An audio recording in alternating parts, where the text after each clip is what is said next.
for punk lighting. This is for punk lighting. Okay, hold on.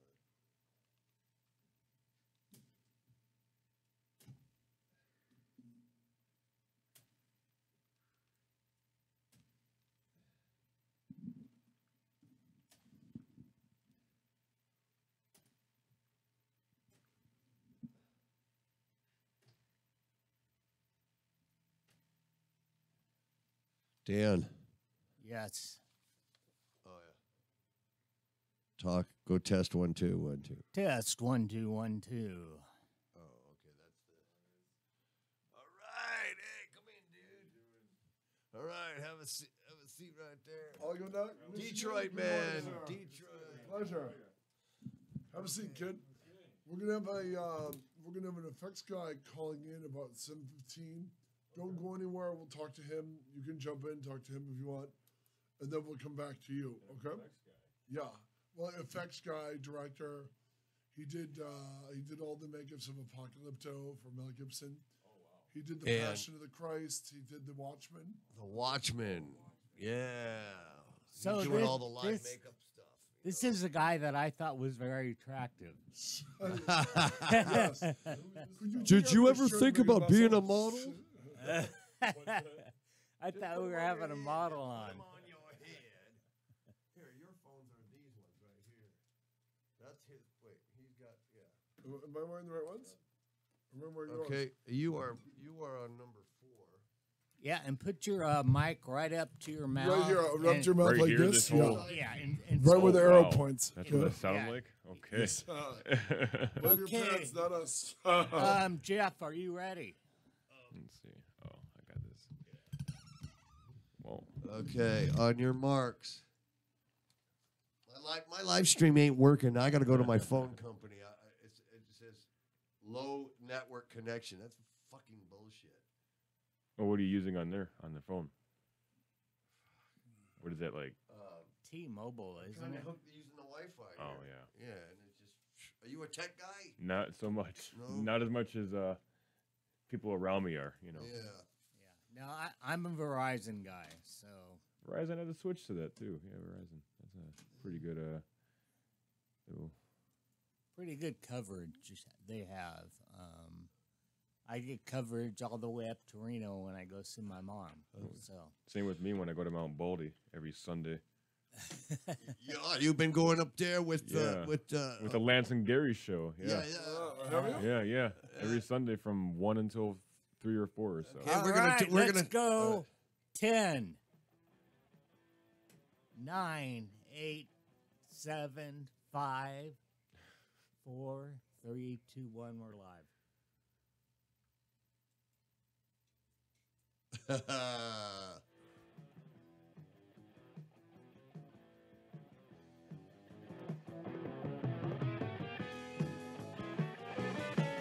Another day at Chaotic Radio. Nothing but chaos. Yeah, from Rancho Cucamonga. Just what, 45 minutes from Hollywood? Something like that. Oh, by the way, this is the Jeff Sargent Show.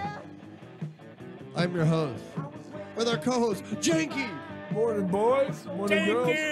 Oh, Janky. Producer Dan the Man Rob. Hey, look, it's Dan Rupp, producer Dan, in the control booth. All right. And our guest is here. He's a bass player. He's a musician model from Michigan. Detroit, man. Detroit Rock City. Hello, guys. How are we doing today? From Rancho Cucamonga. How do you say that? Yeah, Nice. Rancho By way of Cucamonga. Algonac, Michigan. What a mouth. Algonac, Michigan. Andrew, I have trouble pronouncing Polish names. Like Jankowicz. It's Ostrowski. Oh, Yakshamash. Yeah, And- dobrze. Wow, good Dobrze. Oh, we got 2 Polacks in That's this. right. We got, Yeah. hey, how do you get 2 Polacks in a radio station? Oh, gosh. Offer him 1 penny. You know what I mean? Oh, also, we're going to have call-in guest today will be director, filmmaker, special effects man Todd Tucker. Todd Tucker. Todd Tucker. He did the films Watchmen, Apocalypto, Passion of the Christ. He did the upcoming. All fantastic films. Yeah, actually, Oh, you yeah. know, Terror Tales of Halloween, which is his next one out. You know, And what Yeah, I like yeah. about this is live effects, not the CG stuff. We know that Oh. Dr. Manhattan was CG. right? But But- the comedian Scar and everything else was all him. Every All the wound, black eyes, everybody getting Malachi's ears, everything else you see in the movie. You know what I mean? yeah, Malachi's ear. Yeah, is that the guy that plays Max Headroom? Yes. That guy. Where it's like the dog ears, Yeah. like the pitbull ears. Yeah, that was badass. But the Passion of the Christ, that's a mover. Not a lot of blood, Oh, yeah. lot of Religious or blood. not, We're- that's a Yeah, hell of a movie. I like We're that gonna- movie. It was badass. We're gonna get him to tell stories. One of the great stories on Passion is that that's a mechanical Jim Caviezel as Christ on the cross because they didn't want to put the actor up and just comfort him for that amount of time. So great stories all the way around. Todd's a cool dude. He's directed several of his own films. All of them have made it into Walmart and stuff. You know, he's really smart, really cool. You guys will like him. Cool. You'll like him. Dan will like him. You know. Yeah, Passion of Christ was a great movie. Somewhat controversial. Me being a Christian and a minister and a junior And a pastor and a dick. Yeah. Asshole, It was somewhat troublemaker. You know, when I first came here, I saw there was me here, then you guys here. I heard a fourth voice. I go, wait a minute, who is that? And I looked behind me. It's Oh me. my gosh! Hello. Oh. Dan Good the to see you man back Rob. there, hiding back there, man. You know, Dan is So- the power behind the Somebody's got to work the boards. Dan the man. dog. Dan the man. You know.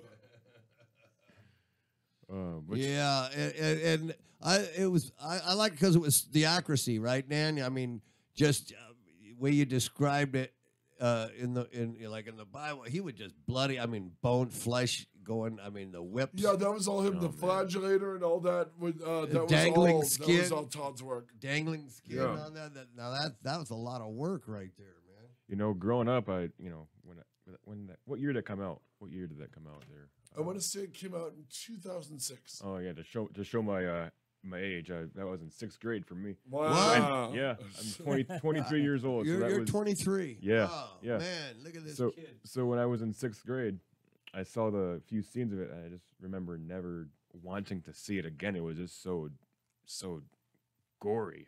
Oh yeah. Like I had to wait like 10 years to even watch it. When you see Apocalypto, which he did after it, he did all the nose rings, all the tribal tats. Yeah. Remember the guy's head gets opened up with a rock? Have you seen Apocalypto? No. Great movie. It was all subtitled. They used the native language, right? The Yeah. tribal language. Yeah, they sure did. Wow. Oh yeah. No. It's a great movie When too. when did you just came here from Detroit? Oh man, right? that's a long story. I don't want to bore you guys on the radio by talking about this whole thing, but it's been a hell of a year. It's been one hell of a year. Give it to us. Oh man, so Yeah, let's hear it. And what's your full name again for people who are just tuning in? Andrew Thomas Ostrowski or Andrzej Ostrovsky. I had a boy. That's- Andrew's my Always- middle name. Oh yeah, Yeah. What? Wow, Pat Jankwitz, yeah. very very cool. No, So, yeah. Andrew, how long, what brought you out? Music, acting, and modeling, like, gosh, all the above actually. The Hollywood dream. The Hollywood dream from a You- small you- town, yeah. You packed your backpack and grabbed your bass and I'm going to California and join a band and get a record deal. Everybody's way- dream in the And 70s. You know what? 8 million people doing the same thing I am out here. But hey, And then the thing is, I see you last And night. they're- You're playing with Lance, who was our guest here on Monday. yeah. And he's playing bass, and you guys are jamming on the sidewalk, going like, how Lance cool. is great, but more Yeah. importantly, if you were back home, you would be up to like your Oh my waist in gosh. snow. Well, yeah, for me, my waist, yeah. Oh God, it's I don't miss that at all. I don't miss the snow. I don't miss the mosquitoes. I don't miss the black ice. you people know? out here don't understand how luxurious it is to have a shovel to your car every morning. Right. You know, And by the way, you've seen your last rusty panel on a car because we don't salt the roads here because there's no snow to salt. you yeah, know? exactly. Well, yeah, you're right. but I've heard there's snow in like places like Big Bear. Where's that? Big Bear is about 20 miles that way. Oh, okay. Yeah, it's the snow cap you'll see there once it rains and starts snowing. Yeah, whenever that happens, you know. Yeah. Yeah, we hit 60 last night, and I was like, Rhonda, I'm freezing. It's cold. And she's from Chicago, so she's like, shut up, Dan. Just shut up. I'm like, it's freezing. I'm like, it's freezing. I got to turn the heater on. I got to get the temperature up to 70-something, you know? Wow. Oh, but I guess to answer your question from the very start of the past 2 minutes or so, came out here back in January 15th. I actually flew out to Vegas from Michigan, hang out there for maybe 4 or 5 days. Took a Greyhound bus from Vegas to Los Angeles at 2 a.m. About $80, right? Oh, $80? No, it was like maybe 20. Wow. It was, yeah. Oh, yeah. I somehow found my way, you know, across this great land here, which is great compared to where I'm from, essentially. I love the mountains. Explain where Algonac is, by the way, for those who don't know. Oh, Algonac is a very small town from, obviously, Michigan.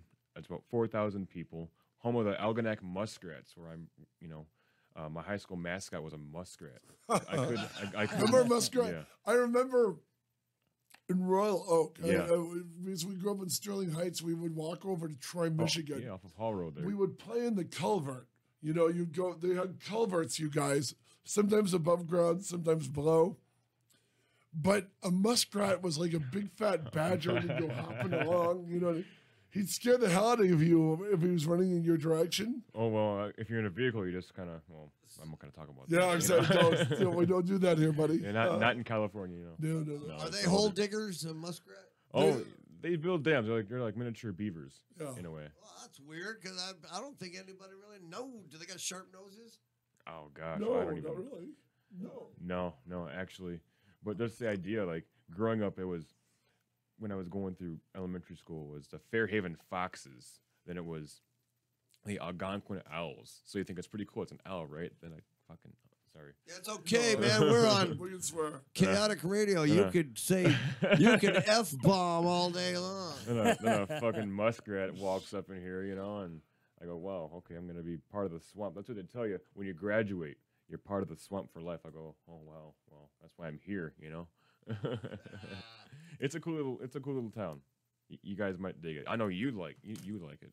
But it's a great place to be from. I haven't shoveled a walk in No. years. I Yeah. mean, you remember that? I mean, I remember you would take about 3 scoops with the big fat after a big snowfall. Oh, hey, Todd. Hey, look.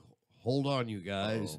Let's find out what's going on here. I'm going to click this right here. And we got a phone here.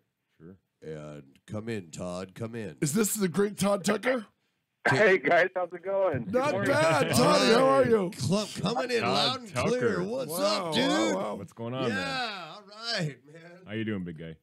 I'm awesome, man. How are you guys doing? We're big fans. We were just talking about you and about expecting your call, and here you are. Wow. Yeah. Where do we start, Patrick? Todd, thank you for doing the show. I've always thought Todd Tucker was the perfect superhero name, by the way. Oh, yeah. Really? That sounds a little country, though. It'd have to be like a country superhero, I think. TNT Industries.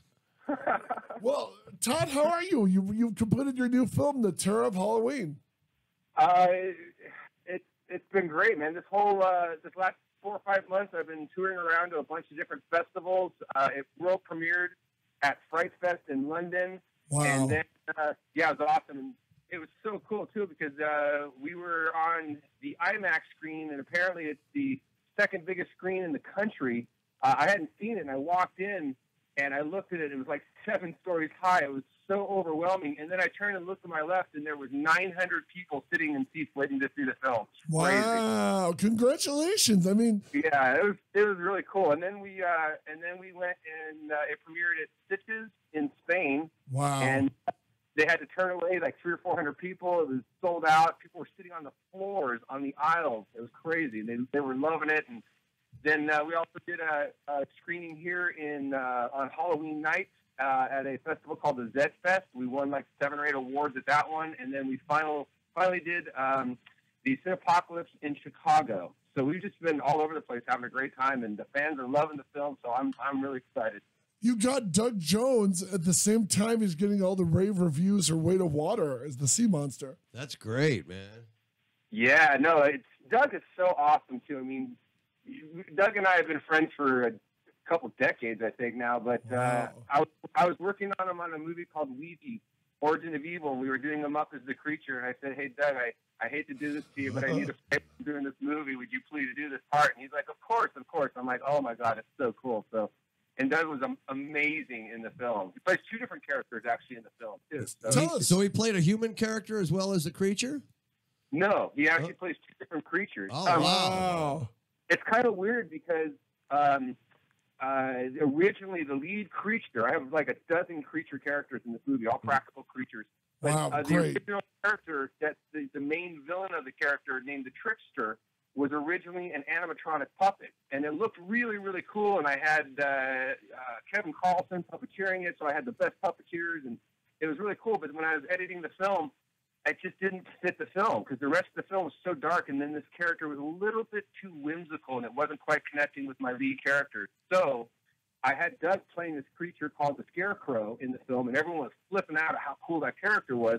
So I'm like, okay, I got to fix this. I got to get Doug to play the Trickster. So we put Doug in a makeup. We shrunk him down to like 3.5 feet. We made his eyes bigger. And I literally put him directly over the top of the puppet in the film, and it was the smartest thing I've ever done in my life. Wow. Dang. By the way, for a physical effects artist to put a CG, to use CG, was that against your religion? You know what I mean? No, not at all. Are you kidding? I love CG. For me as a filmmaker, I got lucky because years ago I worked on The Passion of the Christ and got to be, involved in doing the practical effects and interacting with our CG company that we put together for the film. So I got a lot of experience in how to interact the two really well. So for our films, we actually have over 100 visual effects shots in the film, Wow. but it's mainly just enhancing the practical creatures and doing things like, shooting a lot of creatures against green screen and putting them into the shots and things like that. So it's connecting the two, the practical and the CG, in the correct way, and it makes it pretty seamless. You can't tell how it's done, so it's really a good thing. Now, I noticed Eric Roberts is also in the film. Had you worked with him previously, Todd? No, one of the co-producers on the film is an actress and a really good friend of mine named Juliet Landau. Oh, we love Juliet. Yeah. Yeah, she's so awesome. And her and Devereaux were co-producers, and she's connected to a lot of actors. And I was looking for that person to play that part, and she had suggested Eric, and she said that she had a connection with Eric. So she actually hooked me up with Eric, and he came in and we met, and I was like, "Hey, absolutely, dude, you're my guy." And she also hooked me up with who else? Christian Kane, who plays my dad in the film. Really? Christian's on the Librarians right now. He's studly, great actor, really good musician too. He's awesome. So are you acting in this film as well? Yes. I have a small part at the very end. Ah, no spoilers. I'll leave it Who at does that. your makeup? Yeah, who did? Was I'm it? not in makeup. I'm actually playing myself current day. Wow. Oh, you're making it too easy. Yeah, it's kind of rough. But, Did you shoot out here, Todd? you know what? I shot it.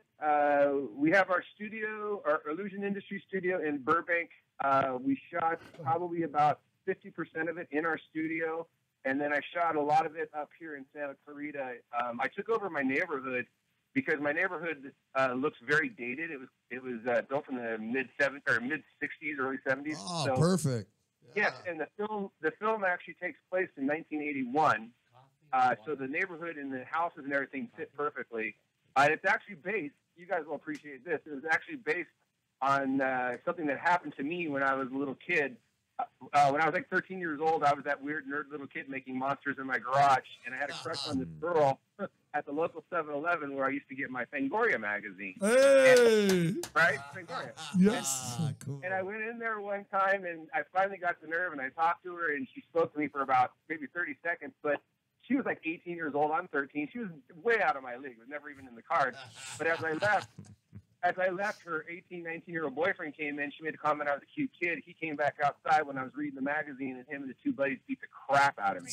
Oh, man. Yeah. So I took that premise, and I remember walking home, and as I walked home, I went to my garage, and I started sculpting stuff in my garage, but I was bleeding all over the place, and I had a concussion and all this. So, I mean, I remember thinking, man, if I could turn into a werewolf or a monster and go back and rip these guys. Yeah. So that was my premise for the movie of the terror. It's a kid named Timmy that's happens to him on Halloween night, and he does make a wish of revenge and ultimately brings the trickster to life who grants his revenge, turns his house into a poltergeist, and kills these bastards one by one. Good. Wow. Those son of a bitches. No, Todd, is there, with the curse on Halloween night, is there a little bit of Pumpkinhead in this?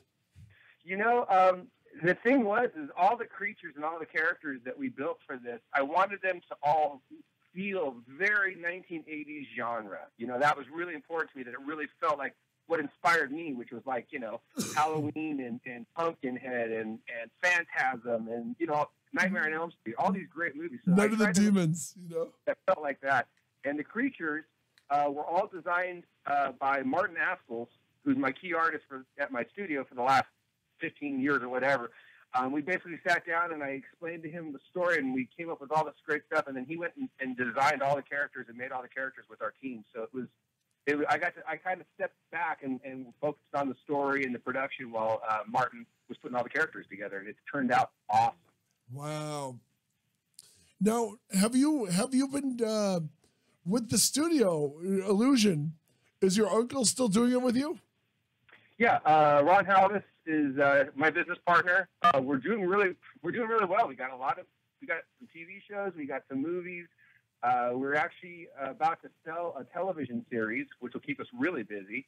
And we're continuing we kind of split the studio a little bit down the middle. Martin and the crew are doing the majority of the makeup effects right now, and I am focusing on productions because I've been touring around with the movie and doing all this press and doing all this different stuff. So right now I'm going to continue working on the production side, but I get pulled in all the time on these other little side projects doing makeup. We're doing a Nickelodeon show right now, and I get pulled into that and little movies here and there, but you know me, I put my head into everything. I can't stop. So it's one of those kind of things. But you and your Uncle Ron, you're just so folksy, and the company is so charming. You know what I mean? Well, that's nice. I appreciate it. Yeah, you know, after years of being in this business, a lot of people who have been in the business as long as I have, you know, a lot of them are jaded and are pissed off and not happy. And I feel so lucky to be able to do what I do. I would do this on the weekends if I had a real job. You know what I mean? For no pay. Yeah. Or, you know, so I feel so lucky. So it's like, you know, Ron and I, when we put Illusion Industries together, Martin Askels had been with us for years. So Martin was one of the main ingrained guys, and also a guy named Doug Brown, who's our production coordinator. But I'm at a point in my life where at least my team that I hire, you know, I have no bad people. I have no bad blood. I have no negative people. It's all positive people who enjoy what they do. So there's a real positive, motivative energy at my studio. And I think people get that. And they feel that when they come in. Now, when you direct, do you have the curse of the effects guy, which even Stan Winston and others would do, where because you're directing, you're also trying to make sure the creatures look their best? You know what I mean? Yeah, absolutely. I mean, everything right now that Illusion Industries is going to produce and I'm going to direct is going to be some kind of a genre thing that will have creatures or makeups of some kind in them, just because it makes more sense for me to go out as a director-producer and say, hey, the reason why you want to hire me is because I can bring all these great effects to the board and all this great production value that you're not going to have to pay for necessarily, or you're not going to pay what you should pay for. Right, yeah. So, let's not be too generous. well, yeah, exactly. But so I think that's kind of the edge that I'll be bringing to the board. But absolutely. When I direct a film and we are doing the effects for it, the effects are absolutely the quality of anything that we would do for a major film. We don't skip. In fact, I don't really have a B plan. Unfortunately for me, everything we do is that, that quality, and we take the time to make sure it's that good. And then when I'm filming it, I'm making sure that, I'm filming my babies. This stuff's got to look good. Wow. How did you get a score by John Carpenter? Well, look, I'm going to say this right now to the audience and anyone out there. Don't ever not do something because you don't think it's possible. You're better off trying and not getting it done, but at least trying, because sometimes things happen and you're just like, oh my God, why did that happen? Jump out and do stuff all the time that you don't think is going to happen and make it happen. I worked with Sandy Carpenter, John's wife, on a project that they were developing, and we did some designs for him and stuff, and we became friends. And when I was doing this film, I reached out to her, and I was like, I knew this was never going to happen. I'm like, look, I know John doesn't let anyone use his music. Wow. I go, but I'm doing this film, and it's about my childhood, and it's all this stuff, and blah, blah, blah. And I told her what it was, and I said, I want it to feel like an 80s film, and there's nothing more than John's music that would really do that for it. And Wow. she goes, you know what, let me check and see what he has to say. And I'm like, all right, I appreciate it. Thanks, Sandy. I never expected anything. She calls me back within a day and goes, yeah, you're all good to go. And I went, what? My head exploded. I was like, you got to be kidding me. So A score by John Carpenter. Right? So I licensed 2 of the songs from his CDs that he's touring on right now, called the John Carpenter Lost Themes. I got one of the songs from the first CD and then one of the songs from the second CD. And, we put it into the film, and it just works perfect. In fact, I used his music when you meet the trickster. So I used it at the perfect time, and it just works so well. Wow. Was this music that was already recorded and you just selected it for the film? You just Correct. Yeah. Wow, Correct. wow. Excellent. Yeah, and John's actually on tour right now. He's been touring for like the last year. He's on tour like a rock star, selling out these arenas, playing these different places. And for anyone who wants to see one of the coolest concerts in the world, go check out the John Carpenter concert. It's amazing. What's he actually? What is he? Play guitar, keyboards? No, he's keyboards. He's a keyboard guy. Yeah, John, I believe, was a musician before he was a filmmaker. And Oh when he wow, became I didn't know that. Yeah, when he became a filmmaker, he started scoring all of his films. So it had a very unique. I mean, the soundtrack to Halloween is him sitting in a recording studio, I think, for 3 days scoring the entire film. Wow. So he has one of those badass synthesizers with all the cool sounds and just starts. Bells and whistles. Yeah. Absolutely, man. He's a kick-ass musician. So, and when you see him in concert, it's really cool because his 2 sons are in his band playing with him. And wow, that's even more he's got badass. he's got like a 5-6 piece rock band, and then they have these screens behind him because he scored all the movies, man. He scored, The Fog. He did Precinct 13, Halloween. So they show the movies on the screen, all these cool pieces from the movies on the screen while he's playing the music to it, and it is just—it's like real. Oh yeah, that'd be fun, man. It's awesome. I took a few friends who aren't like huge John Carpenter fans. They're now John Carpenter fans. Todd, when you look at those movies, and you obviously looked at a lot of the stuff that influenced you as a kid, what was the movie that pushed you into makeup effects and eventually directing? Oh man, I would say if I had, it's a combination, I think, of maybe 3 movies that really are the reason why I do what I do right now. One of them was Star Wars. When I was a kid, Star Wars was just a huge impact on me. I just went nuts. Another one was Halloween because it scared me so bad, and nothing had scared me up to that point like that did. And that movie just like gave me nightmares for like 2 years. Wow. And I was so impressed by that. It really, it changed me, definitely. And then I would say probably one of them too was I was a huge Jim Henson fan. I think the Dark Crystal. Seriously, Dark Crystal? Just, I mean, it was such a visually cool, amazing thing, and I was such a huge fan of Jim Henson personally. I just thought he was one of the most inspiring people, and really, when I was a kid, I wanted to grow up and be Jim Henson. I wanted to be that. So, but those films and Jaws got me. Jaws absolutely got me too. That was. I honestly have not been in the ocean since. So that's yeah, Jaws got me too, but I remember watching The Exorcist. And I'd go to bed every night praying I would not be possessed by the devil or demon. Did You know Exorcist? what? I remember watching The Exorcist as a kid, and I don't know why.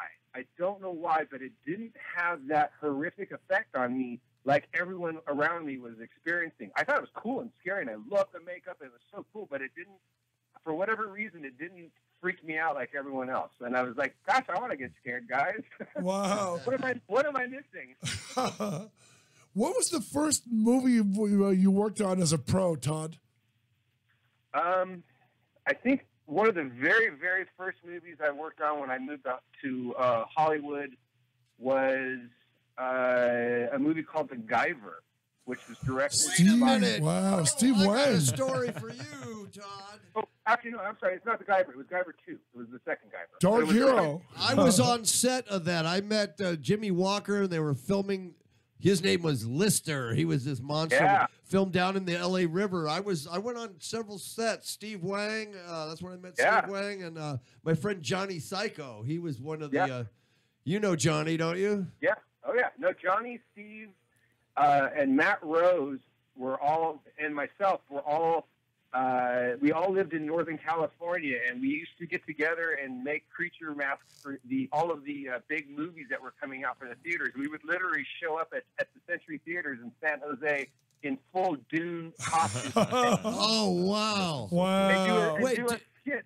I Do a skit that was completely unprepared in front of 300 people before the movie started. It was just complete chaos, but as fun as you could ever imagine. I also do you remember a girl named Julie Beatty? She was doing set continuity, set directing, decorating.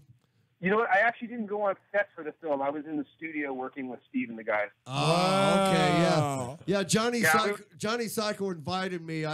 We had a comic book store, me and my friend, and he'd come in and we'd do trading and stuff, and he invited me to come down and film and watch the filming of the Guyver What are you in guys the laboratory trading? studio too. Yeah, but you were saying, Todd. Well, I have to give credit when people ask me, who helped you get into this industry or who helped you? I mean, literally, Steve Wang and Matt Rose were the two guys that took me aside when I was this nerdy little kid and taught me how to sculpt and paint and do all this stuff. So those are the two guys that I credit for the reason I'm able to do what I do. So you were wearing those Fremen suits or what? You had a Yeah, and it was so funny because there was like 10 of us, and we went down in front of the audience, and I remember we had no idea what we were going to do, and we just started fighting or something. I don't remember what it was. It was so unorganized, but it was so much fun, and none of us cared. We were in these big suits that the guys made, and it was. We also did the Terminator came out, and we went to one of the theaters as Terminator, and It's weird because I met. You got what, Steve? Hold on, he was in the story. Todd, you got what? I got to, when we did the Terminator thing, I got to play Reese because I was thin. We were at Fangoria. I'm not sure if you were there. I went there with Kenny. This was back in 1990. And there was a guy there. He rode his motorcycle there. And he had one of the Fremen still suit jackets. And he rode his motorcycle there. I was wondering if that was you or something. No, that wasn't me, but it sounds like something I would have done. So How did you guys get a hold of those? I thought those costumes were badass, man. I like those. No, the guys made the costume. Wow. They made everything. Cool. Everything that we would do we would basically, and I got to be honest, I didn't do shit. The guys were the ones that were doing everything. I just kind of watched and learned at that point. They made these full costumes and these full makeups for all of this stuff from scratch, and that's why I was like, I was learning at that time how to do this and help out where I could. But ultimately, these guys were making amazing stuff, and I was just in awe. And they're like, "You want to play a character?" I'm like, "Sure." And they're like, "We're gonna, fight and beat you up." And I'm like, "Do it, let's go." Hey, are you? So much fun. No, even as all day back in the day. Now, when your kids go out for Halloween, do you make their costumes, or are you heartbroken to see them in store-bought stuff? No, I have two daughters. They want nothing to do with my. Oh, boo! It's a cool line They're of work, gonna though, stop man. Princess Yeah. They're not gonna, they're not letting me tag stuff on them. But I will say, a couple weeks ago and this week, it's so much fun. It's silly, but I really enjoy doing it. A friend of mine named Ted Shred bought a Grinch costume at a auction from, I think, Universal or one of these guys, and it looks exactly like the Jim Carrey Grinch character. And last week and a half ago, I went to a charity thing, as the Grinch and did the makeup on myself and spent some time and really learned how to play the character. Wow. But I'm doing it again this weekend, and I got a much better version of the makeup, so I'm going to make it a lot better than it was. But it's so much fun to go to these events where all these little kids are and be the Grinch because they truly think you're the real deal. And it's so much fun to see them looking at you like, oh my God, how can this exist? And it's a lot of fun to put the makeup on and play the character and everything. So that's what I'm doing on my weekends now, guys. If that gives you any idea of where I'm at. Wow, Todd, that's amazing. So despite running a big effects company, despite directing your own movies, you're still taking care of kids and stuff, huh? It's fun. You know what? I'm just like 14 myself, so Yeah. I enjoy it. It's just fun for me, and and it's good too because it keeps my acting chops up a little bit because I haven't done any acting for the most part or played any creatures for a while, and I used to do that quite a bit. So it's good to keep your hands in there once in a while. And Yeah. Hey, Todd. This is producer Dan. Producer Dan the Man Up. And the man. There you go. I dress up as a clown right? on the weekends, and it's fun because it scares some kids, and some kids actually want to come and hug me, and it's weird because I don't know what to do when they run away afraid. You know, The ones that come up I and have hug the you, answer. they're the future killers of America. Fearless. Yeah, I have the answer for that. If they run away afraid, chase them. I like that. Yeah. And don't stop and scream while you're doing it. Well, now let me ask you, as the father of two daughters, do you regulate the horror movies you watch on TV, or do you just watch whatever Todd Tucker will usually watch around Halloween? Well, I don't. It's not up to me, man. I live in a house with 3 ladies. They run the house. I show up and empty You're the in a- garbage. You're in a No, matriarchy. I'll say the one thing that's cool. The one thing that's cool is when you have kids, and you got to be careful when you show them this stuff. But there's a point when they're old enough where you get to expose them to all the great movies. But it's funny because I sat my daughters down and I was showing them some movies. Like I showed them Jaws and I showed them Wow. Aliens and I showed them Nightmare on Elm Street. But I had to wait till they're a little older because I don't want them sleeping in my bed because of nightmares. Yeah. But it's interesting because when you watch them again with somebody that's never seen it before, some of these movies hold up great, and some of them that you thought were so amazing are just slow and don't kind of work. Which ones were slow? At least like you remember them. You know what I mean?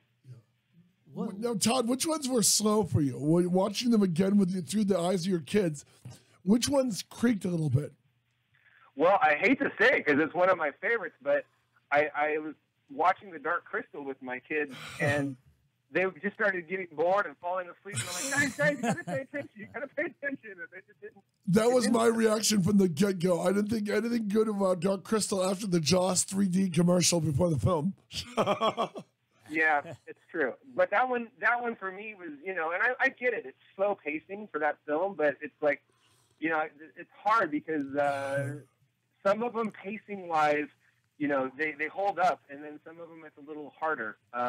But I explained to my daughter, I was like, look, in the 80s they took some time to do character development, and if you sit through it and you watch it and you listen to what they're saying, I promise you, when action starts happening, it's going to mean more to you. You're going to care more about what's happening to these characters. So I had to kind of explain to them how they need to get through what is the slower part of the storytelling in order for the better part of it to pay off and be more impacting. And they got it, and they watched it, and now they get it. So Okay, Todd, producer Dan here. Oh, You he's can just say back. Dan at this point. He's back. Producer Dan. Your thoughts on Netflix? I'm addicted to it. I love all the horror films, all the horror shows. I'm just like, when I come home, I don't watch a network TV. I just go to Netflix and watch movies. You know what? I haven't really done the binge watching like everybody else. I Wow. know. You're too I've busy been- creating stuff. You don't really have time for that, do you? Yeah, it's kind of hard. I did binge watch with my kids Stranger Things, the new season, Plus, that's a good one one. that we did was getting compared to Stranger Things so much. I was like, I better check this out and really understand what they did. But yeah, I don't really binge watch too much, but I get it where people do, and it just like it takes over your mind and your body for a few weeks. So Wow. I get it, but I don't have time to do it that much, so I haven't really done that a lot. Does our guest binge watch at all? The only thing, well, off topic here, but like, there's this TV show from Adult Swim. It's called Rick and Morty. That's the only thing I've ever been. Yeah, watched. I love it. Oh man, I know what you're talking about. That's a crazy Oh show. god. That's great. Well, Todd, let me ask: when you did Watchmen, were you a fan of the comic before as a kid, or? You know what? I hate to admit this. Oh no! I never really. I was never a comic book kid. I never really read comics. So when we got to Watchmen, I didn't have the overall excitement that everyone else had around me because I didn't have the background of, oh my God, I can't wait till they, adapt this to a movie. So, but it was great when we were working on it. It was amazing. And then of course we got the graphic novel and I had to read it over and over and over because literally Zach wanted to match the graphic novel, frame for frame. So we had to basically recreate it as best as we could possibly do. But I got into it a lot when I started watching us build stuff and create the product, but I didn't really have that background, so I didn't get the thrill like everyone else around me. And I was like, God, I'm missing out. Everyone's so excited. But I was excited to work on the film. They all knew about it and were telling me all about the stories and the characters and all that. So yeah, it's funny because I was like a huge Daredevil fan. I mean, I own Daredevil #3. Really? I sold it to buy drugs Nice. back when I was a teenager. Good call. Good call. Yeah. Good call. And you're still standing. You killed us, Todd. I think Ben Affleck ruined it because I wanted to see the movie and I saw it and I'm like, this kind of sucks. I really didn't like it that much. Well, you know what? I haven't seen. I'm just not a huge superhero fan. I'm more into the the horror, gore, and the, Right. Oh man. I don't really see a lot of the superhero movies, but from what I understand from a lot of the fans, that movie Daredevil and the Green Lantern have been the two big disappointments. If I'm correct. Oh, there. Speaking of horror, let's talk about Smurfs 1 and 2, man. I actually, is it sick for me to have the hots for Smurfette? I mean, only in the anime, only in the You're in live action. He's a makeup artist, not a psychiatrist. Don't throw that. No. What did you actually? Okay, what did you do? Because that was all like CG, but was it? He did Gargamel. Yeah, Oh, we did Gargamel. Yeah, Gargamel. That guy is a great. Is that the guy that played Floop? That character actor. What was it from Spy Kids? he's Hank Azaria. Hank, okay. Wow, from The Yeah. Simpsons, yes. Yeah, and here's the cool thing, guys. So when I'm on set doing his makeup in Canada, he would have to take breaks because he would literally jump on his computer, read dialogue, and then talk into his computer and do the voices for The Simpsons right there. Wow. No way. You saw Mo That's the bartender at work. He literally can just open his computer and do the dialogue for the TV show from wherever he's filming. Wow, So he doesn't cool. even have to go into a studio, man. Wow. Work at home. That's crazy. I mean, I'm sure he does when he's here, but it was so cool to he's like, hey, you got to stop for 15 minutes. I got to do this. And I'm like, okay. Pull up a chair and start watching The Simpsons without watching it. Wow, but was that amazing? I mean, you're literally watching Mo and half the characters in the show perform right in front of you. Yeah. He's such a great actor, and I got to be honest with you. I mean, that character could have really destroyed the film if they didn't get the right person to play it. So, he really brought a lot to it. He was really fun to work with. He's a nice guy. I just remember when you busted out the maquette at IMATS and Monster Palooza, when you showed what he looked like as the character, it was amazing. Yeah, he he shaved his head for the film, which made it easy. It saved about 40 minutes of a bald cap, which was helpful. Wow. But yeah, we had eyebrows, nose, ears, teeth, hair pieces. I mean, he looked pretty different. He looked like Gargamel. yeah, because when I saw the film, I didn't know who it was. I said, man, that guy's just like the cartoon, man. Did you grow up with the cartoon, Todd? What's that? Did you grow up on Smurfs a little bit? You know what? I knew who the Smurfs were, and I remember being a kid and actually buying a couple of the Smurfs. The first time I ever saw them in a store, I bought them and had them in my little collection of weird figures. So, yeah. Yeah, those little miniature vinyl figures, you know. Yeah, I you'd would have collect to buy that them stuff. at the Hallmark store. Yeah. Yeah, and they had like 4,000 of them doing all different things. I sold And those. only one of them. I sold only one those of them two was for Smurf head drugs. looking hot. Wait, go on, Todd. I'm sorry. Go on, Todd. That was the first Smurfette encounter, correct? Wow, that's true. That's true. The very first Smurfette.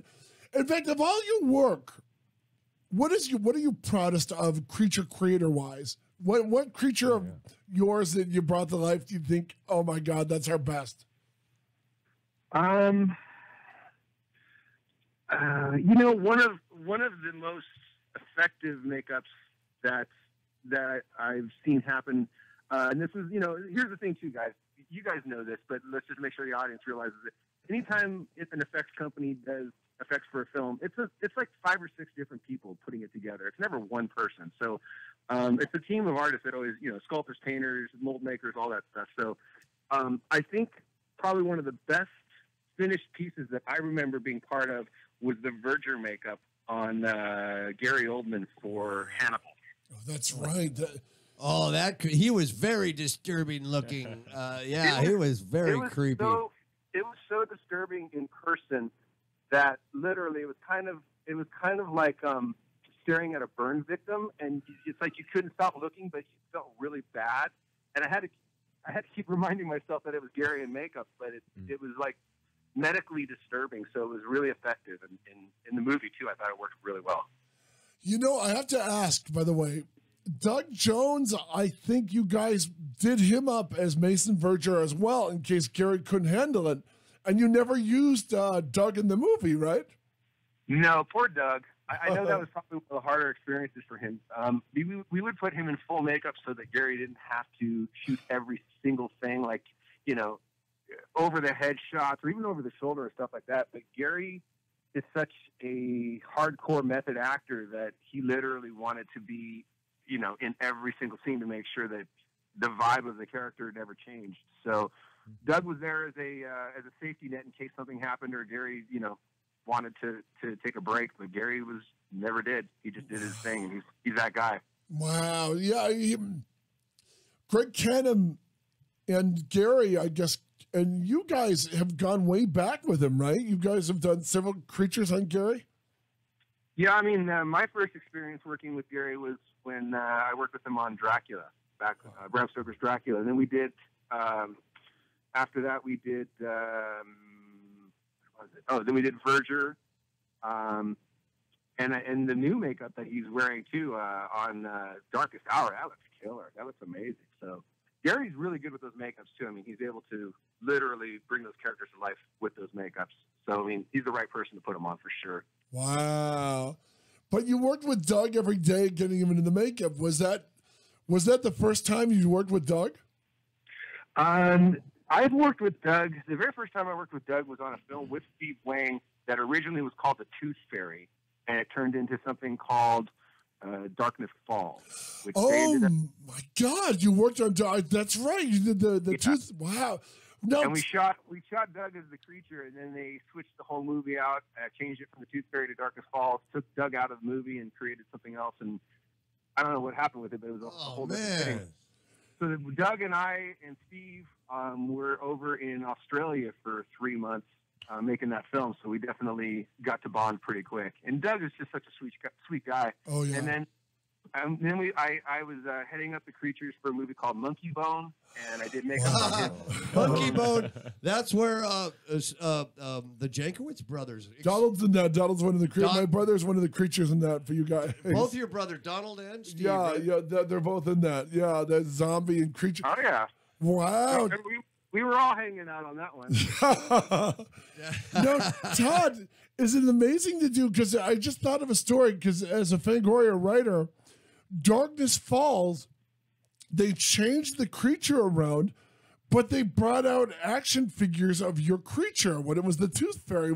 Todd McFarlane did a sculpt of your work, Yeah. Wow. I don't know. I don't know all the ins and outs of that. I just know that when we were told that they were going to remake the movie and remake the creature, the toy had already been out or had been made at least and manufactured. And I know that was a huge issue with the company and different people because they'd already paid the money to do it. So I guess McFarlane said, well, tough, I'm going to go ahead and release it anyway. And they went ahead and put it out. But Wow. Highly collectible figure. Yeah, right huge now. collectible figure now. Do you have one? I do. Hey. Want to make a deal? Hey. I had one, but I sold it for drugs. The Dan Rupp story. I had blank, but I sold it for drugs. Oh, no. Never sell a collectible for drugs. Well, it's too late now. They're gone. So. But the amazing thing, Todd, is that you make these creatures. How many of your creatures have been turned into toys? I mean, I believe they made action figures of your Watchmen designs too, right? Wow. Yeah, I mean, they did. They actually did monkey bone characters. Let's see, what else have they done? I know that. I mean, obviously they did Gargamel characters. Yeah. I have the complete Watchmen figure set. Wow. Oh, really? In the mint in the box. I have them in storage. Yeah. Don't let Dan sell them for drugs. Yeah, I used to have them, but I sold them for drugs. They were the 6-inch figures, and I gave my son the comedian. They made a large comedian and Dr. Manhattan. Nice. They made the young comedian and then the older one with the scar. You did. They did that. What was amazing, Todd, is you even got that amazing scar from the comic that he gets in Vietnam when the girl cuts his face with the bottle. I love how you recreated that as a live action gag. You know. Well, literally, I mean, every single time there was a question, Zach would say, refer to the novel. So I mean, literally, we had to match that novel as closely as you could ever match it. The tricky part with that film, a lot of it was there were so many likeness makeups of presidents and different, Andy iconic Warhol. Yeah. God, the Nixon was awesome. Who's the guy that played Nixon? I don't remember the actor. It was a character actor up in Canada, I believe. Patrick? But it was kind of hard because a lot of the characters that they cast, I remember seeing who they were, and we were asking them to try to hopefully make the actors look similar to the actual people they were trying to be or that we were going to turn them into. And a couple of the cast were like, oh my God, this is going to be really challenging to make this work because they look nothing like them or their face is way too wide or something like that. So a lot of the likeness makeups were very challenging because a lot of times on those type of makeups, we would be kind of in the mix of picking who would work best for that makeup, and we were not in that mix on that one, so we had to kind of just make it work with whoever we got. And I thought some of them worked and some of them didn't, but ultimately, overall, I thought it was a pretty successful show. Which makeups were you happy with, like Andy Warhol and those guys, or? To be really honest with you, personally, I wasn't real happy with the Nixon makeup. Wow, I was impressed with that. I mean, did you guys take a full head cast for that to make that makeup character? Yeah, we had head cast of all the actors, but yeah, it was pretty good. It was just, for me, it's all about making sure that the subtlety is there and it's not characteristic or cartoony. And I felt, a few of the makeups could have been a little bit, but again, if we had the head cast or if we had the actors, that we could have picked, we might have had a better opportunity to get them already closer there by, them looking more like them when we first got them. So, wow. But it still worked very well, actually. I was pretty happy with everything that we put out there. Geez, Todd, that's amazing. What projects do you guys have coming up that you can talk about? Anything exciting? Well, let's see. We did a bunch of stuff for the movie that came out in October called Geostorm. I don't know if you guys saw that. Oh, yeah. The Dean Devlin movie, yeah. Yeah, we did a village of frozen people and animals for that. Wow. And we also we did all the effects for a movie that came out a little bit ago, but that was Ouija Origins of Evil. We did that with Doug and did a bunch of really cool creatures and different makeups. We did a bunch of makeups on this little girl who was amazing and would basically put up with everything we did. It was crazy. Was she the same little girl from the first movie, or? No, it's the little blonde girl. She also went off and did the Annabelle movie, I think it was too. She was in that one also. But Wow. we had to do a head cast on her and create a fake head, and I had to do multiple appliances on her on set to make it look like her mouth was sewn shut and all kinds of silly stuff. Wow. And do you know what you're going to direct next? I'm sorry, what's that? Do you know what you're going to direct next? Well, actually, so we have a series right now that we are pitching around and have a lot of interest on. That's kind of similar to the X-Files in theory. So it's a creature of the week kind of a thing, but it's really cool and getting a lot of interest. And that'd be something that we would produce and I would direct on a revolving situation since it's a series. And then I'm actually doing a script right now, putting together a new script for the follow-up to The Terror of Hallows Eve, because we set up the sequel at the end, so I have to be prepared to sell that. Wow. And, I accidentally called it Terror of Halloween. Sorry about that. Hallows Eve. yeah, Hallows Eve. No, no way would I call it Halloween. I am not going to step on that franchise. Wow. Smart man. Kiss of death there, kiss of death. But, and then I just got called yesterday by my manager about directing another horror film in April that is already. I would basically just come in and direct and we do the effects. It's not a story or anything that I wrote. Wow. But lots going on. And by the way, guys, you haven't been to my new studio, so we have to set up a time for all of you guys to come over to my new studio. Oh, we'd love Where to. where is that? Burbank? And Where are you at? also, I will screen for you at my studio The Terror of Hallows Eve, so you can. Oh, that would We be would so love that. awesome. We would Oh, yeah. freaking love that. Wow. Yep. Now, Todd, I wanna let me- you let me know- ask one more question. Okay, Dan. Because he's a director, is there a such thing as a director's chair? A director's chair. What the hell? I mean, I have a chair, but I use it when I'm directing or doing makeup. So I don't, it's a multi-hat wearing chair. If that's Anyone can sit in it, right? Wow. absolutely would sit in it. Wow. So, what studio are you in this currently in a new studio now, or are you moving to one? No. We have our new studio. We've been in there for about 2 years now. Oh, yeah, where's Right this there at? in Burbank. Right, you guys have been at my other studio. Yes. Right down the street from that studio, right next to the Burbank Airport. Wow. Oh, yeah. I remember, Todd, when you had when you had the press day and everybody was there for the press day, I was running a little late. I just got there. I was standing next to one of your walls. The wall slid back and the little girl from The Exorcist walked out. It was Brooke Lewis, but you'd made her up. And I jumped like a little girl, and everybody started laughing at the biggest guy in the room. She scared the shit out of me. We have found that when our displays come to life, it tends to scare people more. It was like a mouse crawling up an elephant's leg when Pat saw her. I was like the big ale because I yelped, and she started laughing, and she goes, "It's me, it's Brooke," and it's like, shh, and I was still shaking for like a minute. You know what I mean? Yeah, you absolutely would not have recognized her. She was a completely different zombie, I guess. With the zombie demon makeup. I mean, she just looked. Brooke is very sweet. I did not recognize her at all. Yeah. I mean, you completely altered her appearance. I think that's the first time she had ever been in that thick and big of a makeup, because I don't think she's ever been in anything where she was unrecognizable like that. Seriously. Yeah. Oh, speaking of, real quickly, we please. did something a few months ago for the Walking Dead series. Really? Red Machete, which is it's like a 90-second piece that they show at the 20-minute mark or whatever of every episode of this.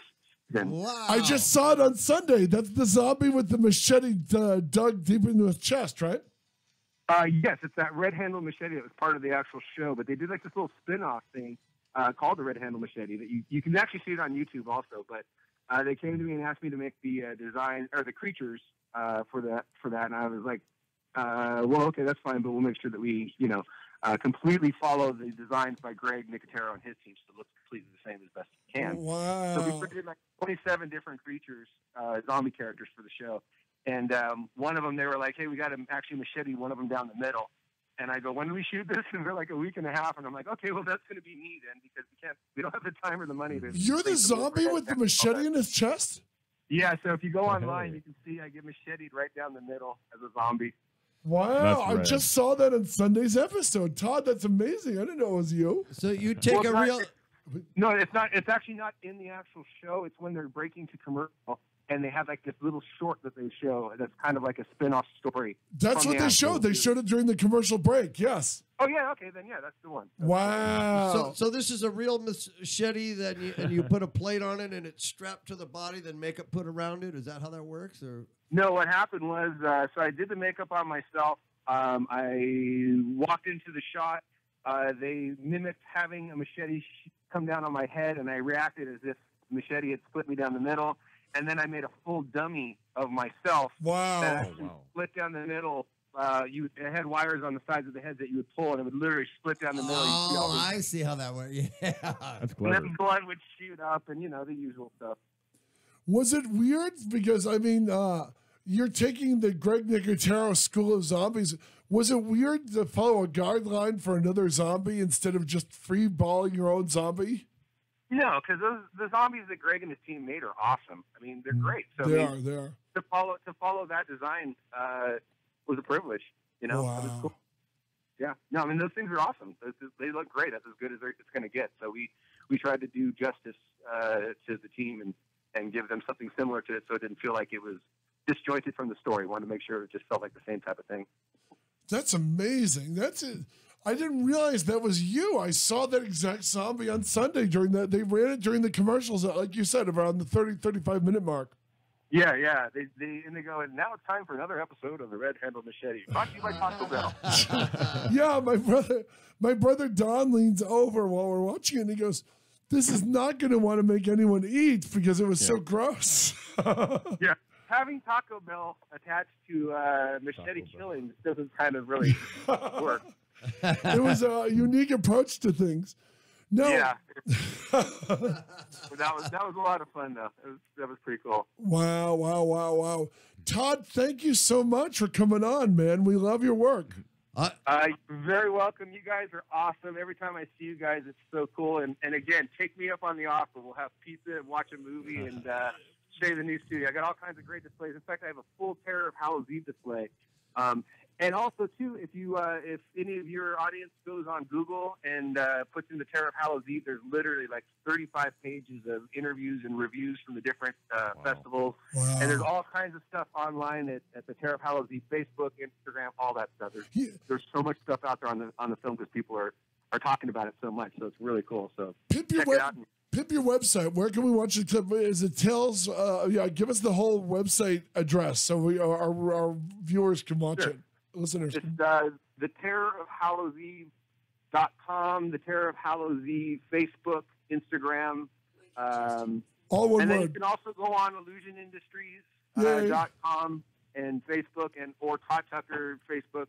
And one last thing, I'll tell you this too. This was kind of fun. Last year I shot. I was a judge for a show called Halloween Wars on Food Network. Wow. And they apparently they were happy with what I did, so they brought me back. So about a month ago or 3 weeks ago, I shot the next season, which will air next October, of Halloween Wars Season 8. And lots of cool stuff, man. Those guys build some amazing food displays that look like stuff that would be in my studio. I mean, it's really, really good stuff. So lots of fun. So I just thought I'd plug that real quick. Hell yeah. And Illusion Industries, all one word at yahoo.com? Yeah. I mean, illusionindustries.com, Illusion Industries Facebook, all one word, though, yes. Wow. Todd, I want to let you know that I am a pretty good dental technician, and Pat could witness that as I made goofy teeth as tell him about the when I was the Star Trek nerd. Oh, yeah, Comic-Con. too long to tell, but yes, it is. But I can make convincing. I worked. That's how I got into doing my. He's our special guest. effects. Don't throw him your resume. No, I like if you need a specialized dental work. I'm good at that. Awesome. No, Jeff does do does good work. No, He no, did I a know guy that. I know, but you know what? at You know Corey what? Miller's shop. Go he on, had Todd. really bad teeth, and Jeff fixed them up. Wow. Well, I can make ugly ones as well as good ones. Well, grabbing our guest by the legs and throwing our resume at him is not why we have Todd Tucker in the show. Todd, Here, But I'll I tell you what. understand. wait, I go on, understand all the effect. 'Cause that's why I'm so entranced with it. I was really excited to come down to your studio. And no, see that'll all be this stuff. exciting, Todd. Thank you so much. Yeah, can't wait to guys- meet you. And, Yeah, guys. Yeah. Can't wait to meet you guys at the studio, and thanks so much for having me on the show. You guys are a blast. You're a blast. It was an honor, Todd. Thank you so much, sir, and thank you. Thank you. Thank you, Todd. Take care, guys. Bye. Thank you. An amazing Wow. cat, you guys. You know what I mean? Oh boy, That was the cool. Wow, wasn't it? That was Wasn't it? cool. Even Star Trek 6, right? Oh, yeah, yeah. I mean, we didn't even get into that. That was. but if you want to know about Star Trek 6 and Todd's work on it, pick up the July issue of Star Trek magazine where you'll see my piece on him. Klingon Dog Whisperer. Oh, I didn't know you did a review on that one. An article on how they did it. Talk to us now. We're back yeah. with No, Andrew. no, the no. Where were we? guitarist. We were No. in the slums of Detroit here. What town were we in? Wow. Yeah, let's get back to L.A. Well, in comparison to like what we were just talking about, my gosh, what a bronze medal it seems. My God, Todd, if you're still listening, thank you for the Curious Case of Benjamin Button. I was going to ask you a few questions, but I didn't. Oh, wanna, I'm like, so. no, it's okay. It's fine. Hey, no, it's no fine. reason to be shy. No, it's you know? fine. No, I'm just so new to this. But Todd, thank you again. But I was just curious, maybe if you can talk to him later on, ask him what the thought processes was about, character development in that movie and how it went from really old to really young and how it just happened. That seems so backwards. I love it. Yeah, it's just His like wo- he aged till he was an infant, till he turned into a baby, Yeah. and then he was gone, right? Yeah. His work is amazing. I mean, Yeah.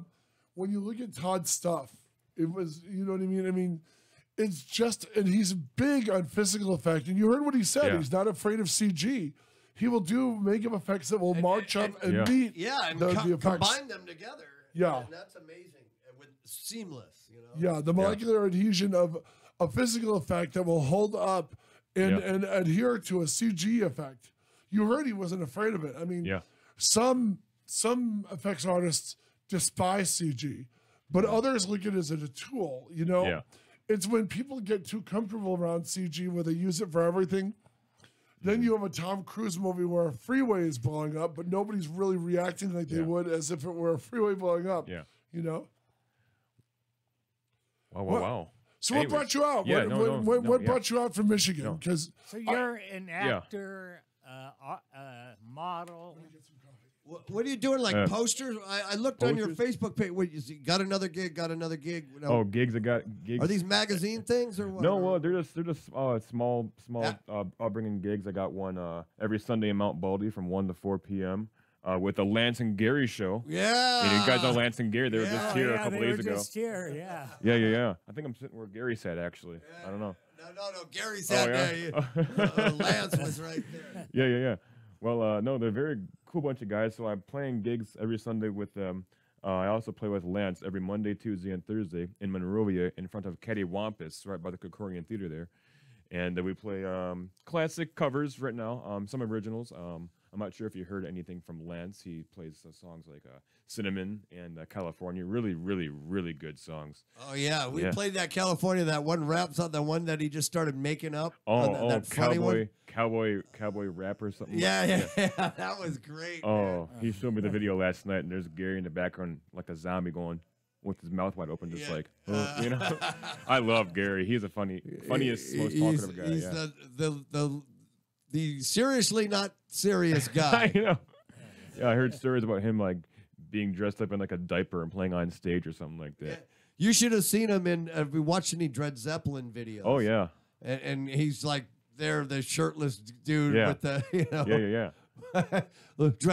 bounce around the stage like Tarzan. Oh gosh, speaking of Tarzan, actually. Has he let you play that little miniature bass? Oh, that he's got? bass? No, I don't want to touch that. I think that's his. Like even if he asked me to do it, I'd be like, no, that's I know that for you. That's not mine. That's Because yours, I challenged him because he likes to play custom basses. Oh, like yeah. homemade ones, and I That's a told small him, thing too, man. That's yeah, it just blows me away. Yeah. Like, how do you get the full scale sound out of that tiny little Yeah. ukulele-looking bass. Oh yeah, and he also has one that has like it's like a 6-string bass, and each string's like a different color. Like it's like every color. Of I the think it was rainbow. 10-string. I told him 10 I went into Wow. that a bar called the First Cabin. First in cabin. Arcadia, Yeah.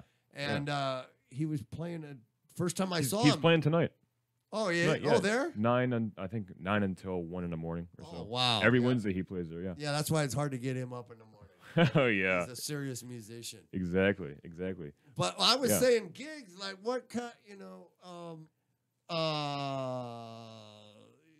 photo shoots too? Or Photo what? shoots, yeah. Poster. I mean, Yeah. We mag- well, I came out here for music, but I'll do music acting and modeling. However, to answer your question, it's for instance, I just got a gig I played last weekend. One in Ontario, one in I believe it was my gosh, where was it at? So many different ones. Laverne, and obviously last weekend's one in Mount Baldy is like a bi-monthly thing. Whenever a gig gets posted, I go to it. If I'm invited, actually, I'm just saying, that's just that's the way. usually how it works. If you're invited, Yeah. So like Yeah. Dracula. And then, yeah. that's a lot of songs. I mean, how do you learn so many songs? Well, man? it's easy compared to the trek out here. You know what I mean? Yeah. It's Yeah, easy yeah. to sit in my room and just like pick up a Bon Jovi song or a Stevie Ray Vaughan song or Brown Eyed Girl and just like pick up and listen to it. And I listen by ear and I just transpose it. And actually, before I met Lance, I didn't know what an A was or a G was or any of the scales on a guitar.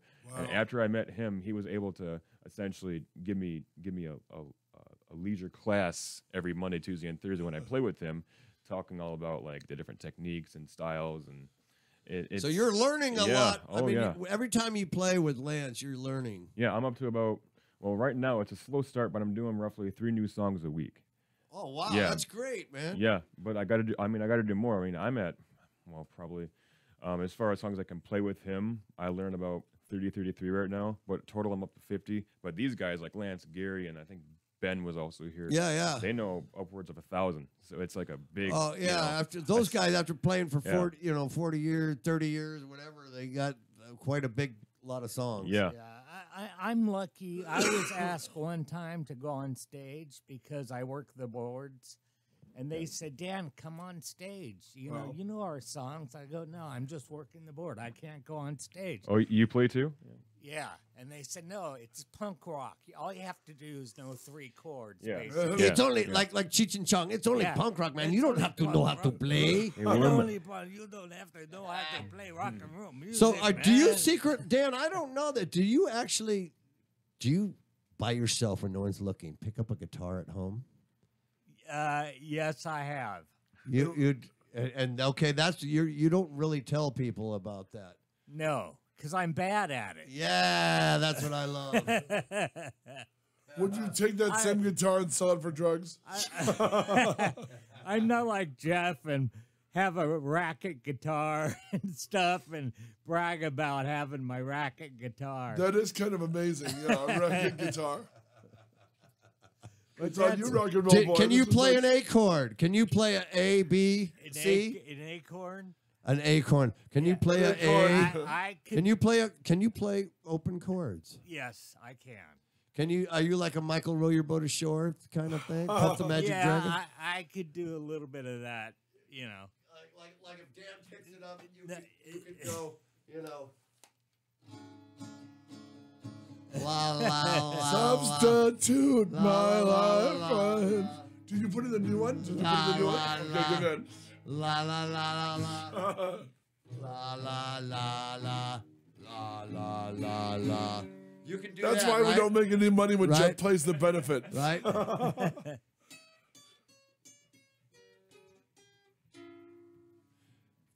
That's Dan on guitar.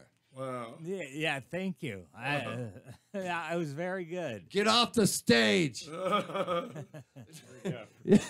out, Freeform guitar. Yeah. Yeah. send out the girls. Get that clown off the stage. Uh-oh, I got a hockaloogie. Hold What on. was that? Jeez. This is Pat Jenkins saving the Jeff Sargent show, which is my watch. I think Sit down, Jeff Andrew. is coughing Such- up a small child. I don't know. what Such Michigan vibes in here. I'll tell you. I'm telling you, I man. love it. So I came out in December 11th. That's when Oh, my you family hit California. And to me, years ago, back in the wild 80s. Oh yeah. Oh. So to me, you're just out here. Do you notice how cool it is? Do you appreciate how cool it is out here? I do. I mean, one thing I've noticed, I can't get over the mountains. I mean, I've been here Yeah. for just 9 months, but every time I wake up in the morning, I go outside and I look off into And the the sunrise. mountains are right there. Yeah. My mom would tear up when she'd see the mountains, Yeah. Yeah. Oh wow. Because in Michigan, it's like you got mountains of snow. Flatlands. Yeah. Yeah, in Chicago, when I go to Chicago, which is very close, Yeah. when that's where my wife's from, I don't know where I'm going. Oh, Here no. I know the mountains are to the north. I Right. know exactly where I'm at. Oh, yeah. I know exactly LA's to the west towards the beach, and I know exactly where I'm going. There's actually a place. I'm sure you guys. Sorry. Go ahead. No, and it's funny because you actually have a little bit of an accent. I've been Yeah. told. Yeah. Say cop. Say COP. CO No. cop. Okay. Yeah. Because there's kind of a flat, nasally Michigan accent. I didn't yeah. know it existed until I like got that. out here. Yeah. Almost southern in a way. Yeah. Girls at school would laugh at you because it sounds like cap. Yeah, you yeah, yeah. know? Well, we have a certain lazy way of saying that and there. We start off with like a dat. Like, what's that over there? You know what I mean?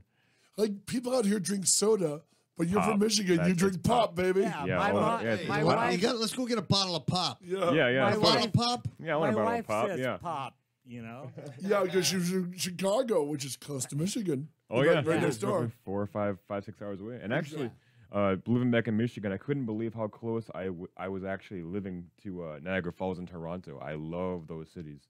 Don't I forget love- Windsor, baby. Oh, Windsor, yeah. Oh God, and Sarnia. Oh, God. yeah. Those are the times. I actually went to Sarnia one year to go see the Kenny versus Spenny show.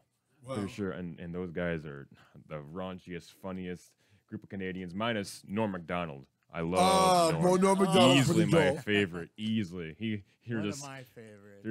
there was a skit where he was doing a Note to self. yeah, you're right.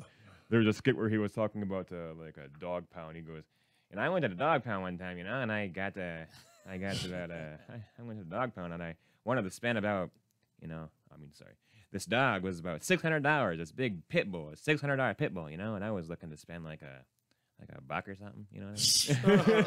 So I love that humor. It's so classic. It's so classic. Was he in that movie Grandma's Boy or something like that? He's in He was- everything. was He's that? one of the Sandler crew, but he had Dirty Work. Dirty was Work, his, that's my you know, favorite one. yeah.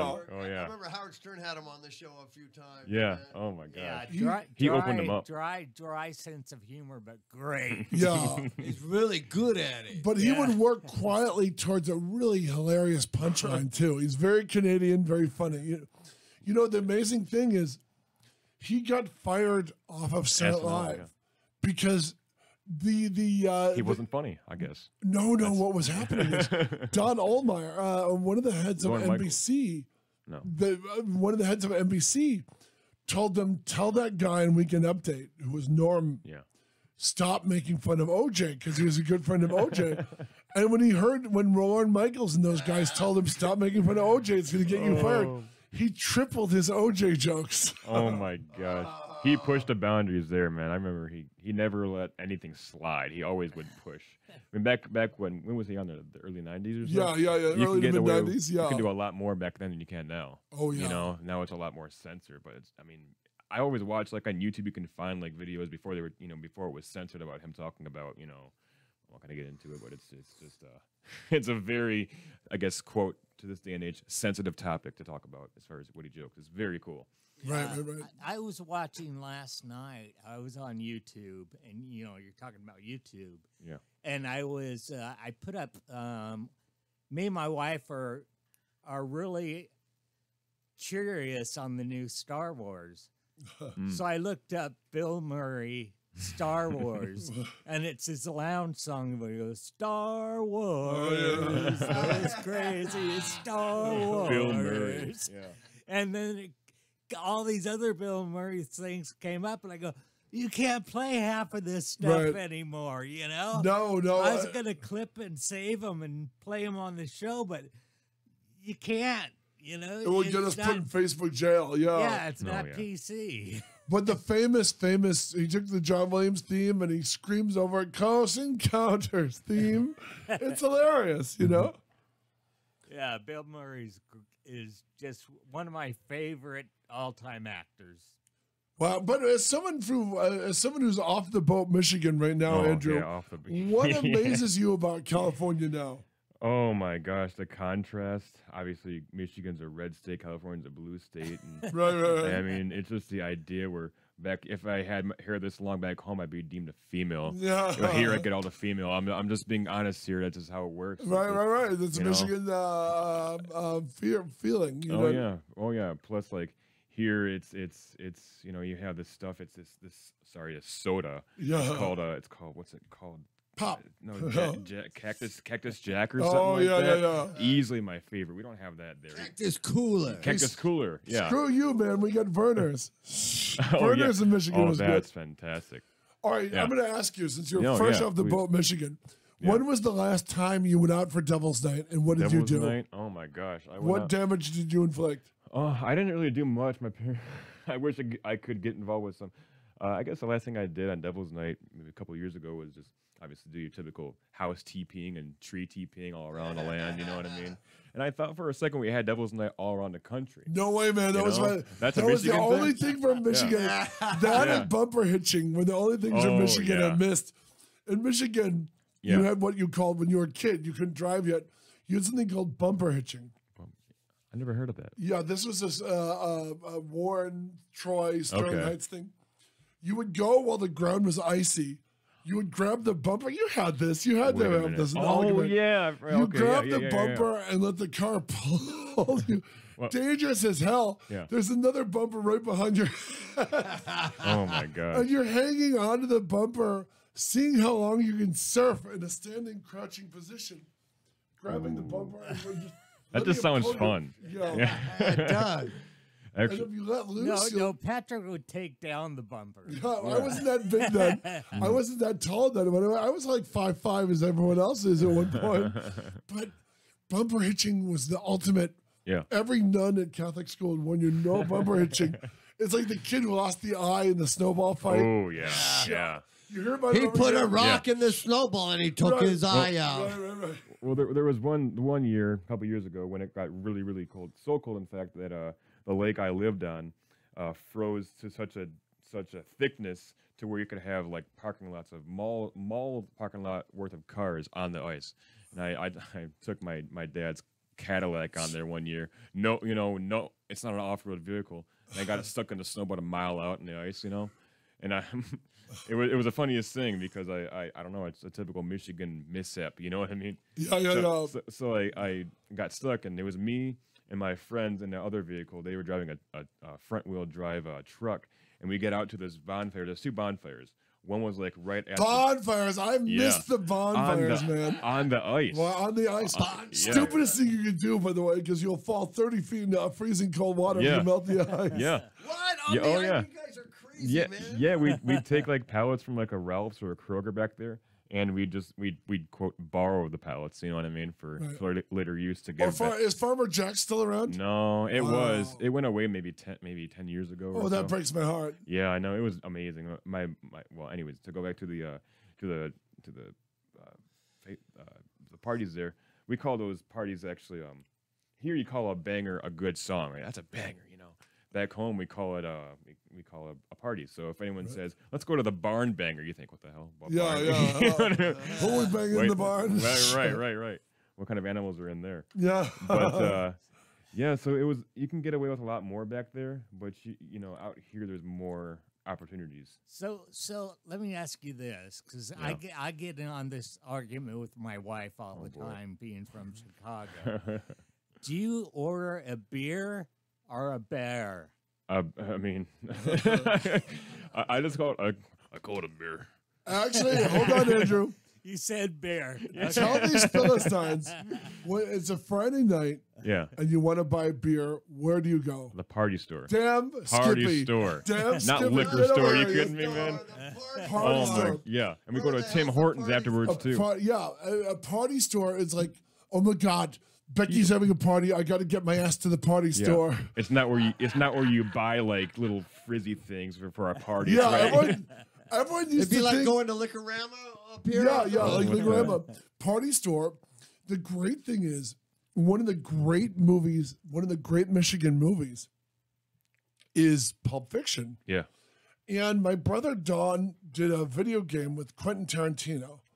And he killed Tarantino in the game. It was directed by Spielberg. And when it was Donald, they're taking a while to set up a shot. My brother Donald, and Tarantino started talking. And he literally said to Tarantino, "Where in Michigan are you from?" And Tarantino got so excited because he had a Michigan roommate. So he used to pick up all the Michigan stories. And when you see, it would drive me crazy when you have someplace set in Michigan, and within 5 minutes, there was a Michigan show called Detroit 187. And it was it didn't last long. And one of the reasons why, in the pilot episode, 2 cops are sitting in a patrol car. Oh boy, here we go. And there's a can of pop, and he goes, "Hand me my soda." Oh, man, he blew Wow. it. No And more- right from the there- get-go. I don't believe Yeah. a word you're going to say because you're not from Michigan. Yeah. When Christian Slater and the chick from Medium show up to see his father, Dennis, the guy from Dennis Hopper. Uh-huh. And he shows up and he says, "Daddy, I got married." And Dennis Hopper goes, "I wish you let me know I was coming. I would have gone down to the Yeah. party store." Oh yeah. It was the most amazing moment. They- So where was Pulp Fiction filmed at? I thought that was filmed in L.A. It was. I meant, oh my God. It was, hold on. Pulp Fiction is not what I'm talking about. I just slipped. We are talking about the one with Christopher Walken as the Yeah, mafiosi. they were in Bronx. Romance. Romance? True Romance. True Romance. Okay, yeah. There And you True go. Romance, all the Dennis I Hopper, can see that, yeah. all the Dennis Hopper stuff is Michigan. All, Is he from Michigan? No, he had Tarantino had a roommate from Michigan, but they went back there when they shot there. It wasn't even shot by Tarantino; it was shot by Tony Scott. But you hear Dennis Hopper affecting a Michigan accent. You know, the flat A's. Oh yeah. Oh yeah. You don't know it until people start making fun of you out Yeah. here. I feel like an outcast. I feel like a minority out here. Yeah, Seriously, isn't that I do. weird? Yeah. And you realize how stupid you sound compared to all these Californians. So with sophisticated language and stuff. Do Yeah. Do you, Yeah. Yeah. because I know some people like my wife, her family's from Chicago. Your wife is not a Michigander. Your wife is from Chicago. From the Midwest, Right. regardless. But they don't emphasize or tease that they skip their T's. No, yeah. A kitten is not a kitten. Kitten. It's a kitten. Kitten, yeah. There's no But T's. Yeah, sometimes the T's become D's too. You know Oh what yeah. I mean? Kidding. Yeah. I think yeah. those people from Cleveland are like that too. Oh, yeah. Oh, there's a huge. What are you doing? Yeah, I'm doing. What are you doing? Well, actually, the trip out here from Michigan was, I mean, Driving or flying? drove quite a few times. Yeah. How many days did it take you? 3? Well, I was in a hurry, so maybe like a day and a half on 4 hours of Man, sleep. you just slept, took naps in your car, and I kept did. going. I did 4 hours here. Well, actually, I left 4 hours, and I just 36 hours just to get here. First rule of the road trip. First rule of the road trip is Indian casinos are always good to sleep in the parking lot of, but Walmart will let you crash overnight. Oh yeah, yeah. And I would literally, when Donald and I were on road trips, I would drive from Walmart parking lot to Walmart Yeah. parking lot. And if you're lucky, it was a superstore, so you could go in and at least use the bathroom. Oh gosh, yeah. Well, it's So- 24 hours. That yeah. was your KOA camp. So was. was there any great little small freaky towns you stayed at?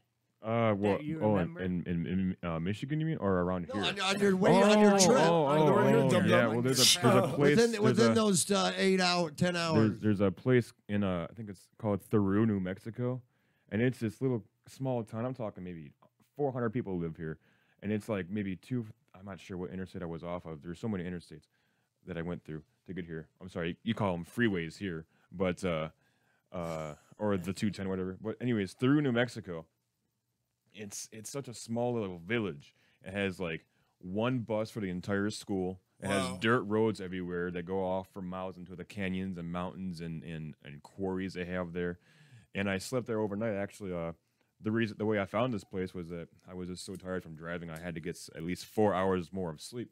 So I woke up the next morning wondering what the hell I'm at. Fortunately, I had service on my phone, and I figured, through New Mexico, I'm going to go explore. And I took like panoramic shots of like the mountains and like obviously again the quarries there. And it feels like you're in like a Pocahontas movie or something. It's beautiful. It's beautiful. You know, here you have the oceans and the mountains, but there it's like so many different little historical facts that you just never realize. You could go on YouTube and search up through New Mexico, and you could find like videos from like their local school and see how they actually work. They have like their own marching band. They have their own little community there that's so tight knit. And with small towns, everyone knows everyone, you know. And I kind of miss that about where I'm from. You know? I went through when I went into Mexico City, leaving Texas, and going through New Mexico. It's like it's not very populated, man. No, it's not. No wonder they did nuclear bombs there and everything. Because you can always find a place to park. I'll tell you that. Yeah, you can. Yeah, you can. I mean, California has its own too. I mean, my mom lives in Reno, so when I have to drive to go see her, I have to go through the Sierra Nevadas. Yeah. And there's this little town called Johannesburg, and I drive through there, and I'm just spooked. There's not one person. There are a bunch of these little shanky houses, like you know, just really crazy old houses, and I don't see anybody on the street. There's a restaurant, nobody's in there. Nobody's outside smoking. Nobody's outside having a beer. There's a little tiny liquor store.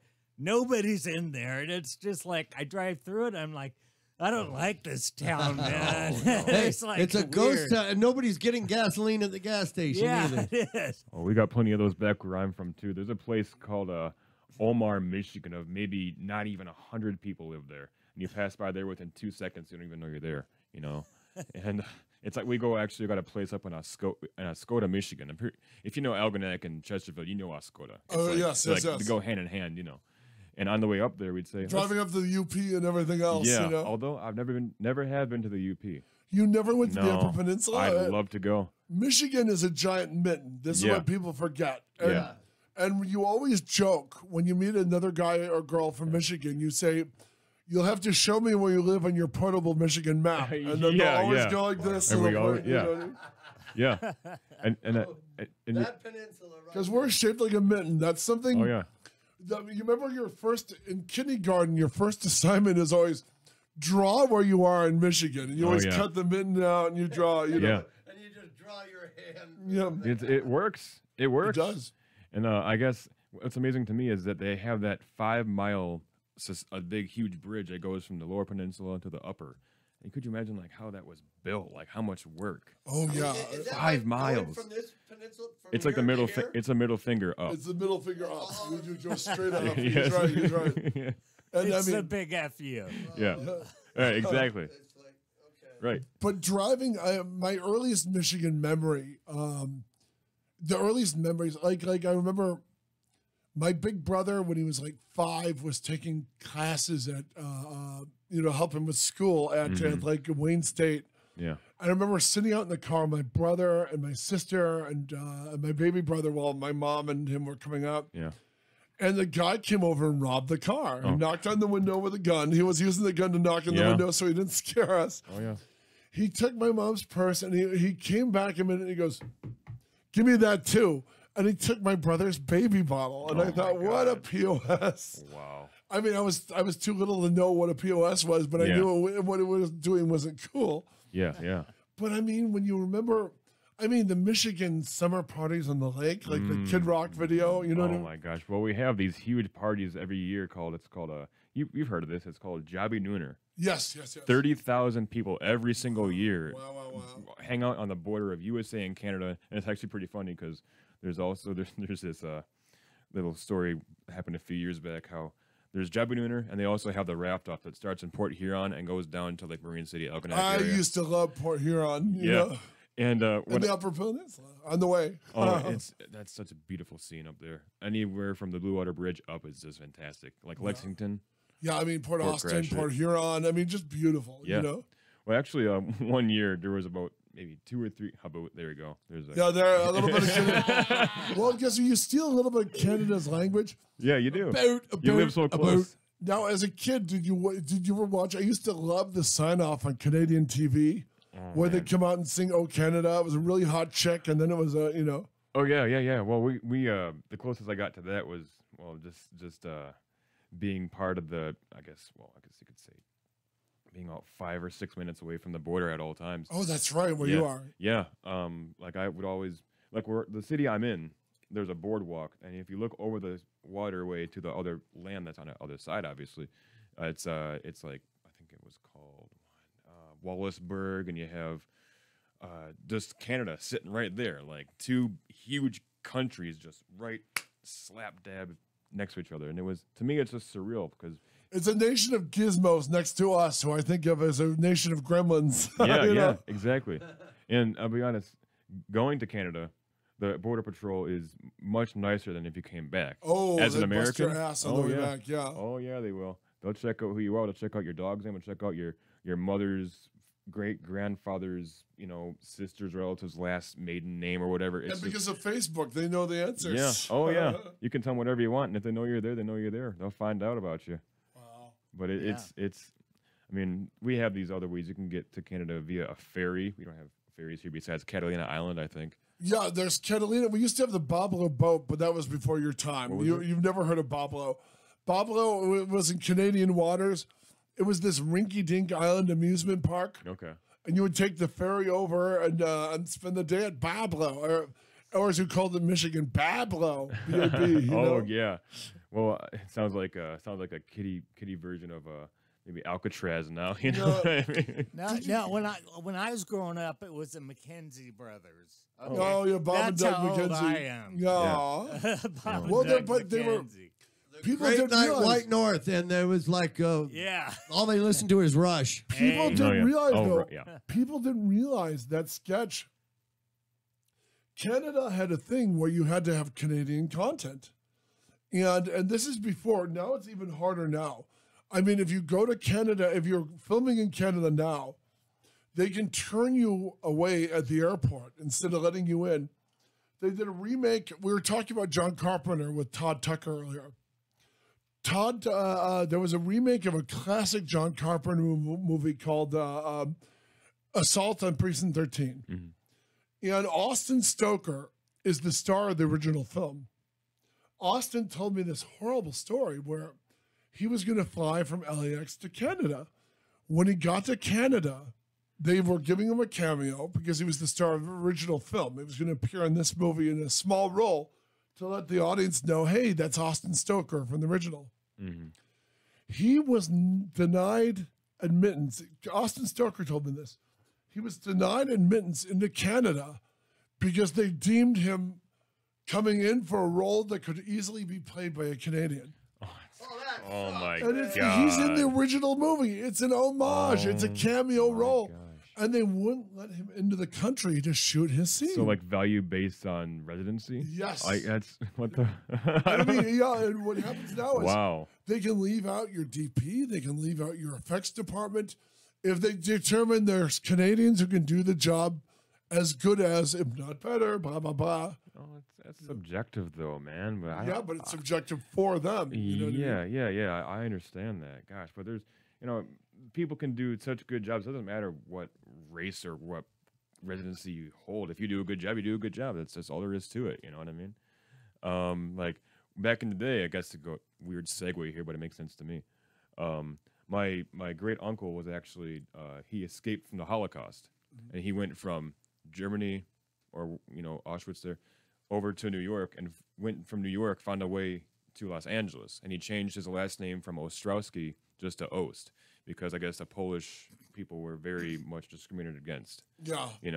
So it was a very interesting thing, because I've also heard recently that on top of the 6 million that were obviously taken away, 5 million were Polish. A lot of Polish people Yeah, were, yeah. And you never hear that, which is sad, but you know what I Yeah. mean? I mean, Yeah. the Polish history, it's really terrible. I mean, with the stuff they endured during, Poland was people forget Poland was the only country during World War II where the Nazis and the Soviets took them from both sides. Yeah. And they went out fighting. Yeah. They had guys on horseback riding against tanks. Poland used to be as big as Russia. Yeah. Okay, this is way off subject, but this is. So is this, but Yeah, You're right. just No, a it's okay. way off That's just- producer, That's man. just You're just a way off kind of guy. Dad is This saying, is a I'm going to sell tech- this microphone for drugs. This is a text I got, and I'm going to sell this microphone for drugs from one of my friends in Huntington Beach. Oh, yeah, nice Okay, area. he says, "You're very good looking. Have you ever been to a gay club?" A gay club? I actually have. Oh my god. I mean, I respect. I have too. I respect. so- I respect everyone's way of being here. I was one here in Detroit. Here in Los Angeles. Detroit. See, I'm still there mentally. I went to one in Detroit called Gigi's with an ex of mine, ex-girlfriend of mine. She goes, let's go to Gigi's and have some good old times. I want to see some cool stuff for Halloween. It was like a Halloween, for lack of a better word, bash there, And we go there, and I walk in there, and I never felt like a woman before. And that was, I honest to God, I go, wait a minute, these people are all staring at me. They go, yeah, because of your appearance. And I go, what? I mean, this is how women feel? And they go, yeah, every day. And I couldn't believe it. I actually have a newfound respect for women after experiencing my first or second gay bar. Experiencing this. I mean, there was a guy there that would not stop badgering me, kept on offering me drinks. I go, yeah, the more I drink, the more I'm not gonna finish that sentence, but it's just like Your grandmother might be listening. yeah, right. She might be. Grandma Strowski is going to call Mom. But no, it was a unique experience. Would I want to go back to one? Like I wouldn't think about doing it anytime soon, to be honest. I mean, it's fun. It's fun. I mean, but I got to be in the right mood for it. You know what I mean? Yeah, my first experience was weird because I went with my friend Robert, and Robert's like this big, he's like Patrick, big, tall, muscular, Golden Glove boxer.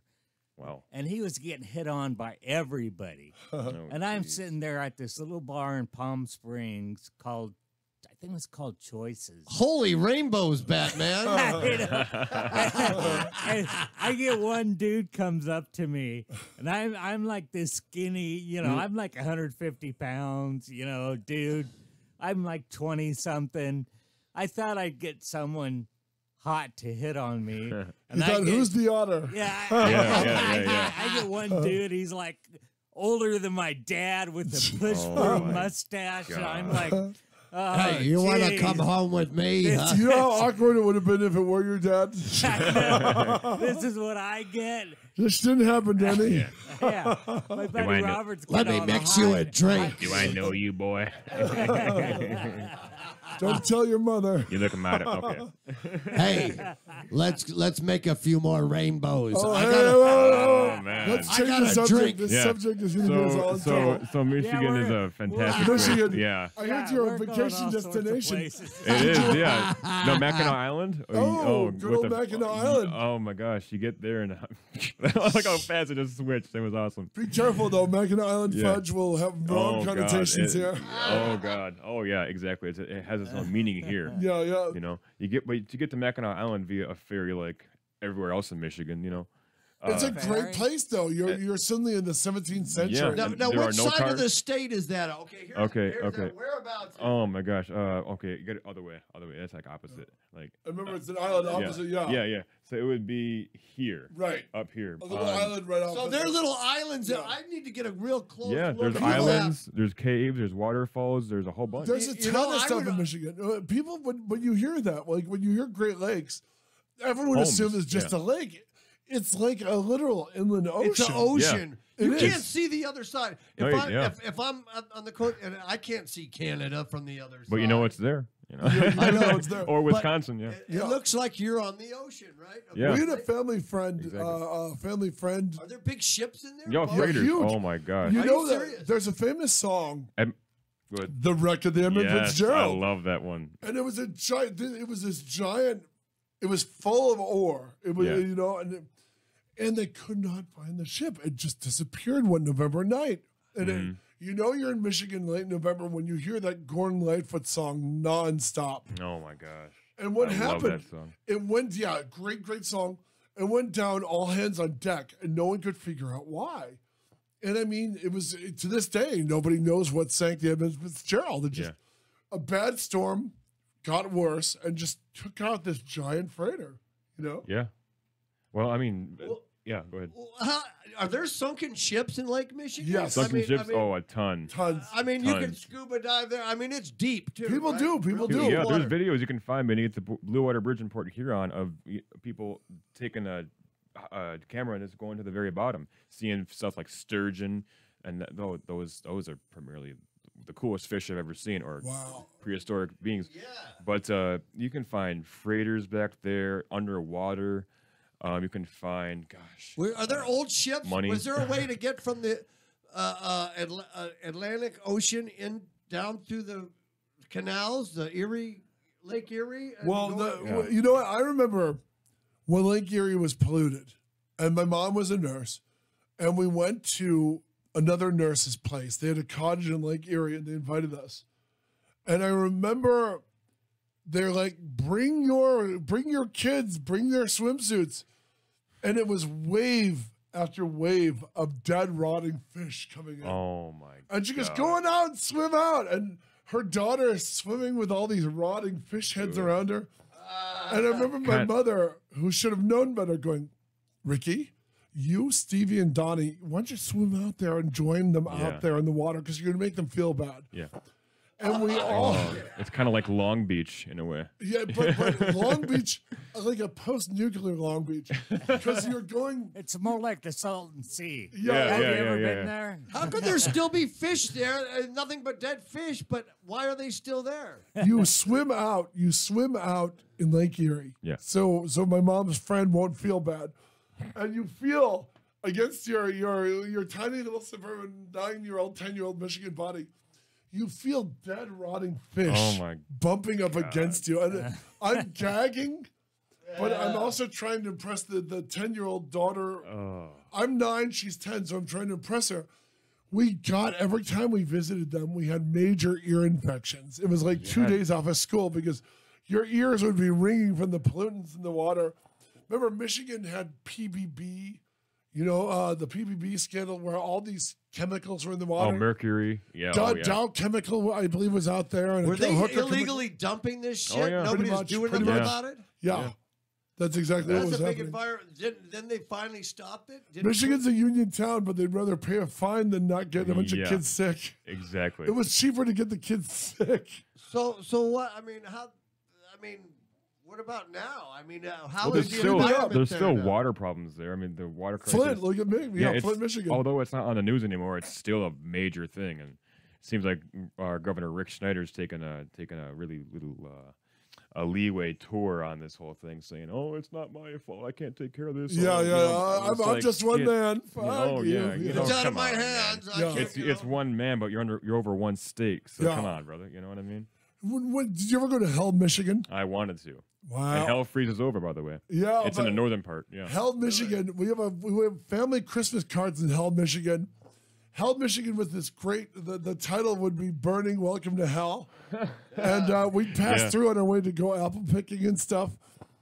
We have a shot. I must have been 8. we're all in Dutch shoes in Holland, Michigan. Remember Holland? You've been to Holland, Michigan, right? Yeah. Frankenmuth. You ever been to I was Frankenmuth? going to ask you about that.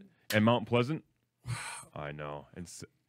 Yeah. Go ahead. I remember Frankenmuth, which was this in the middle of Michigan for no reason at all.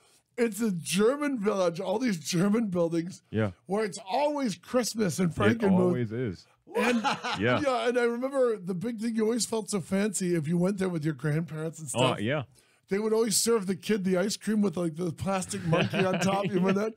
I remember they had a machine that would print out postcards from Star Wars. Pictures from Star Wars. It was all bright red and white, ugly, ugly, bad printing.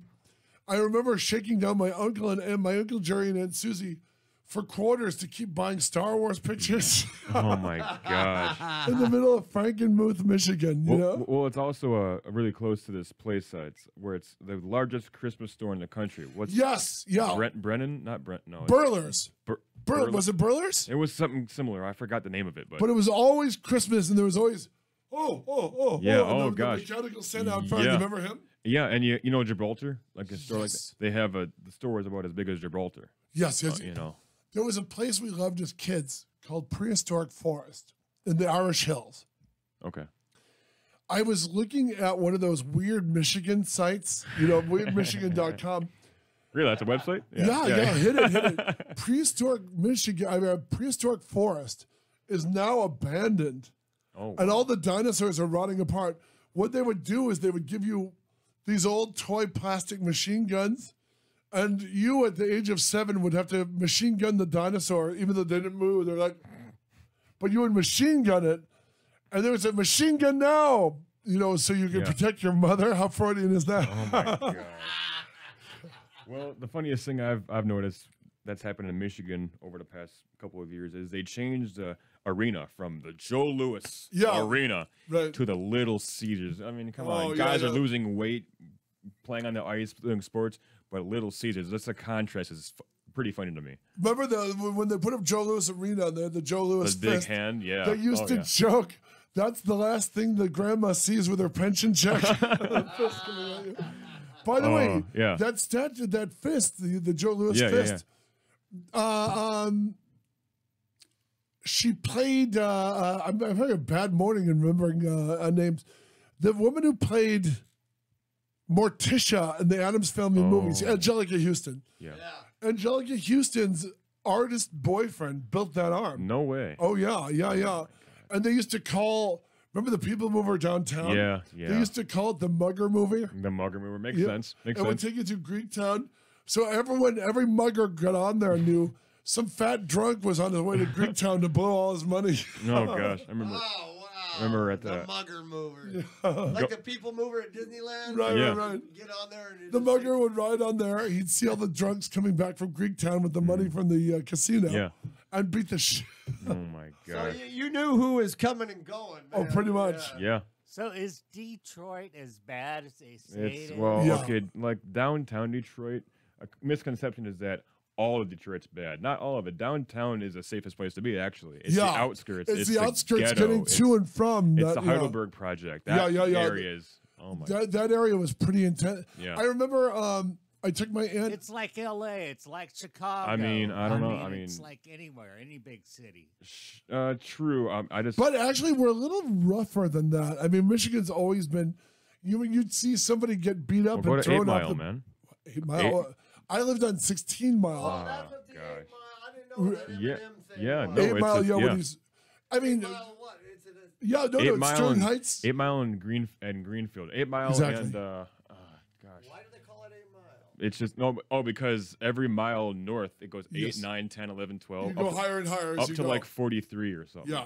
And it starts at like 2. I don't even know. And you couldn't make a right turn on Red in Michigan because they wouldn't let you make you couldn't flip a bitch, as they say, where you have to turn around. Yeah. So they have turnouts in Michigan. Oh, Michigan lefts. Yeah. They call it Michigan lefts. The turnout, you turn to the right to go back to redo the way you came in. Yeah.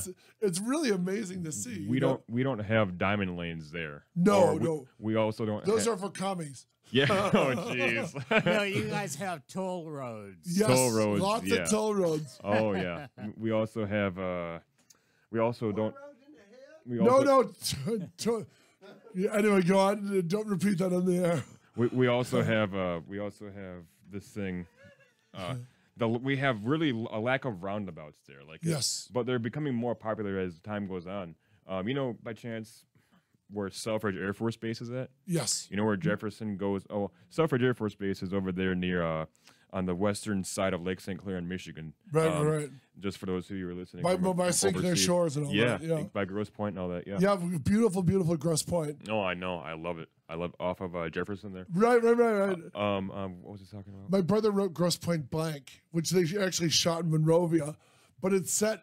Grosse Pointe was like the Beverly Hills of Michigan. Yeah. And my brother was so excited that they were going to shoot it in Grosse Pointe. Instead, they shot it in Monrovia, about 10 minutes away. Monrovia. Actually, that's where I'm actually staying there right now. Monrovia. Oh, you are? It's a beautiful place, isn't it? I love it.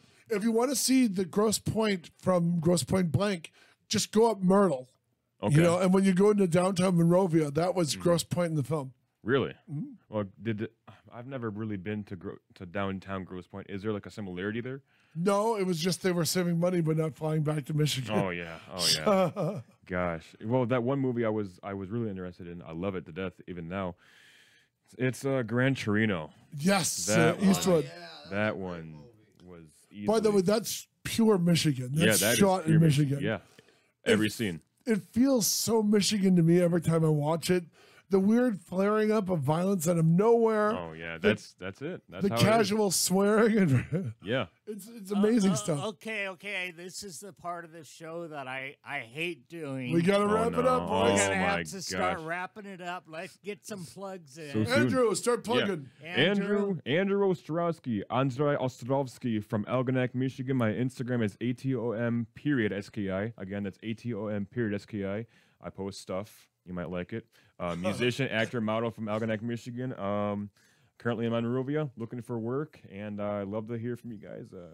Get a hold of me. Playing this weekend, right? I'm playing this weekend. I'm playing at the Buckhorn Pub in Mount Baldy, Michigan. From Mount Baldy. I'm such a Michigan. Mount Baldy, Michigan. Yeah, what the hell? Yeah, Mount Everest. They moved it. Yeah, they did. I'm bringing it home. It's so nice up there. No, Mount Baldy. On the Lance and Gary Show. On the Lance and Gary Show, Mount Baldy, California. Show up. I'll be there at 2:00. Yeah, all right.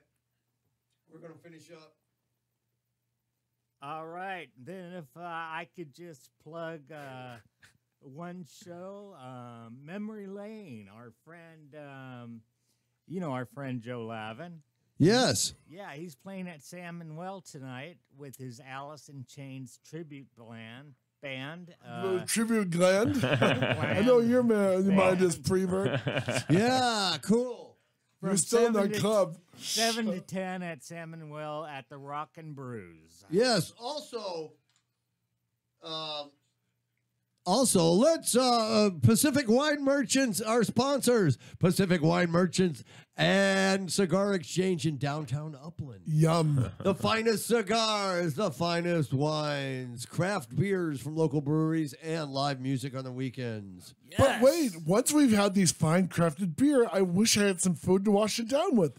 Why don't we drive into Rancho Cucamonga to New York Bagels? Yes. From our friend Jamal. Jamal, New York Bagels with water from New York. Actual water from New York, not sewer water. Good New York water. That's what makes a good New York bagel. Jamal, he has it all. Jamal has it all. Jamal has it all. You would eat Jamal's bagels on the floor of the New York bus terminal. Hey, what's up with Paulie's Pizza? How much did they sponsor us for? I'm seeing them today. I'll leave it at that. Okay, you haven't collected no money from Paulie's yet. No. Okay. Tell Paulie we got to speak with the boss. Good. They'll get a plug tomorrow. As soon as the money comes in, we'll plug them. Yeah. And we'll let them keep The their spaghetti's really good anyway. We'll let them keep their thumbs. Yeah, that are going to break their legs. We'll let them. Making an offer they can't refuse. Okay. So thank you, Mr. Todd Tucker, Mr. Andrew. Thank you You're for welcome. having me here. Yakshamash. Dobrze. Yeah, Thank you. I don't know what you guys are talking about. It's a made-up Polish language. yeah. Ladies and gentlemen, on behalf of producer Dan the Man Rupp, Jeffrey Sargent, and myself, Patrick Jankowitz, we bid you adieu. See you tomorrow. Let's do some pictures and get out of here. Let's get out of here. to picture time, kid, and then you're free to go. Oh man. I already got in trouble, so